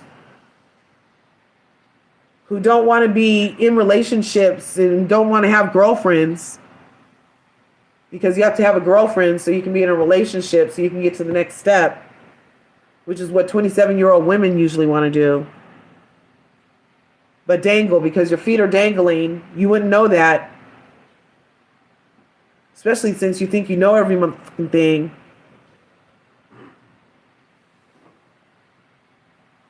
Anyway, I've ranted for almost 3 hours, Daddy. You ready for me to STF you, Daddy? What'd you say? You got something for me? Okay. Larger, that vid of Tay aggressively pushing Clark in the face. Exactly. And that's who he's simping for. Oh, Tay's my best friend still. I helped him deceive Alondria, and Tay's my best friend still. Oh, yeah. Tay's my best friend. Tay's my best friend. Me and Tay, good friends. Oh, yeah. I helped him actively deceive Alondria and then humiliate her. Yeah, she's my best friend. Oh, yeah. Oh, yeah. Tyler Perry actress. Those talk. Yep. Nope. Clark is in-house. No, she's gorgeous. Maybe Jen Shaw's younger. Yeah, I said younger, older. I did specifically say younger, older. But I have a picture I'll post here on the YouTube. I have it on the TikTok. It's the screensaver on TikTok if you're over there real quick. But I'll post it on actually, I think I made a video about it. I'll post the video in shorts or post the picture on TikTok. Yeah, she looks like Tyler Perry actress. Sure did. Jealous. Yes. To a green hue. Worst quality. Yeah, I think he likes being the villain at this point. He also just seems so jealous of Nick. Yeah. He literally talked about Nick and Alondria more than he mentioned Shelly, you guys. Who is not going to be his girlfriend no matter fucking what she wants.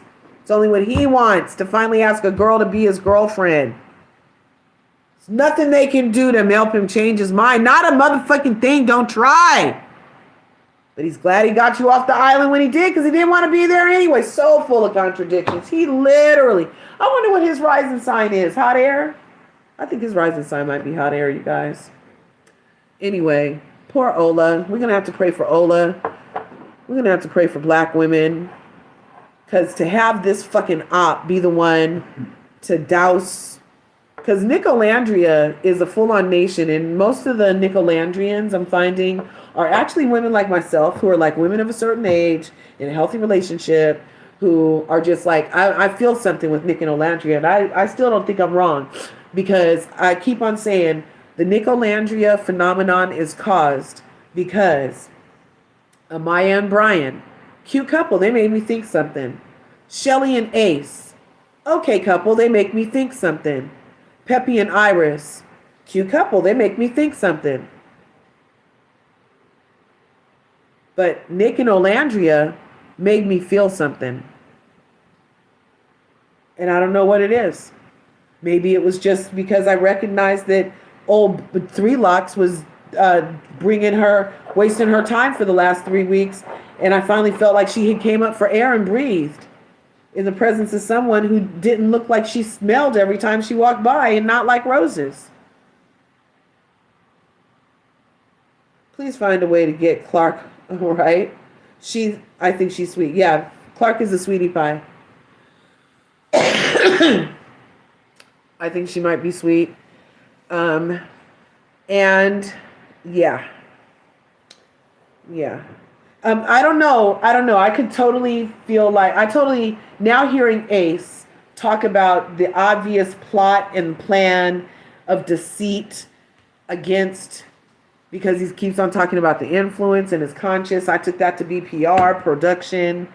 I could see them telling Clark about it, and Clark knowing about it too. And Olandria is still not in on the shits, and that could have been part of Clark's always snickering at Olandria's ass. Brrr, and every time Olandria was walking by, all those little looks and little things. I mean, I know Olandria doesn't hold no harm, but as a viewer, we did see what we fucking saw. Maybe it was edited, maybe it wasn't, but there was also an energy coming off Clark towards Olandria that felt kind of like it wasn't nice. Like even when Sierra tried to have good energy with Bella, I didn't feel like there was like this try on Clark's side. You know, she ever since she got called the test, she was like had her defenses up. It's not my fault. There's definitions to words that fit. I don't know. But anyway, okay, all right already. We're coming up at 3 hours here. Thanks for coming through. Make sure you smash that like button, smash the subscribe button, and ring my bell, so you can get notified next time I upload videos over here in the YouTubes. Remember, there's enough to go around, so go get some. Okay, Palaver says, I'm adding Ace Taylor to my shit list. Yes, with Bozo 8.5 and Kiki. Yeah, now we have a girl side and a guy side. Yup. We have a girl side and a guy side to the shit list. Because Kiki, 8.5, and Bozo are all definitely there. Yes, thanks for being here, Bianca, for being my super mod in both places. Bianca was splitting timelines with me, you guys. She's been my mod simultaneously, the way I've been casting on both TikTok and YouTube simultaneously, you guys. We are doing big things over here, and we're doing it well. So, in the TikTok, thanks for coming through. Love you too. And I will see you guys on the flip side. Have a good one. Peace.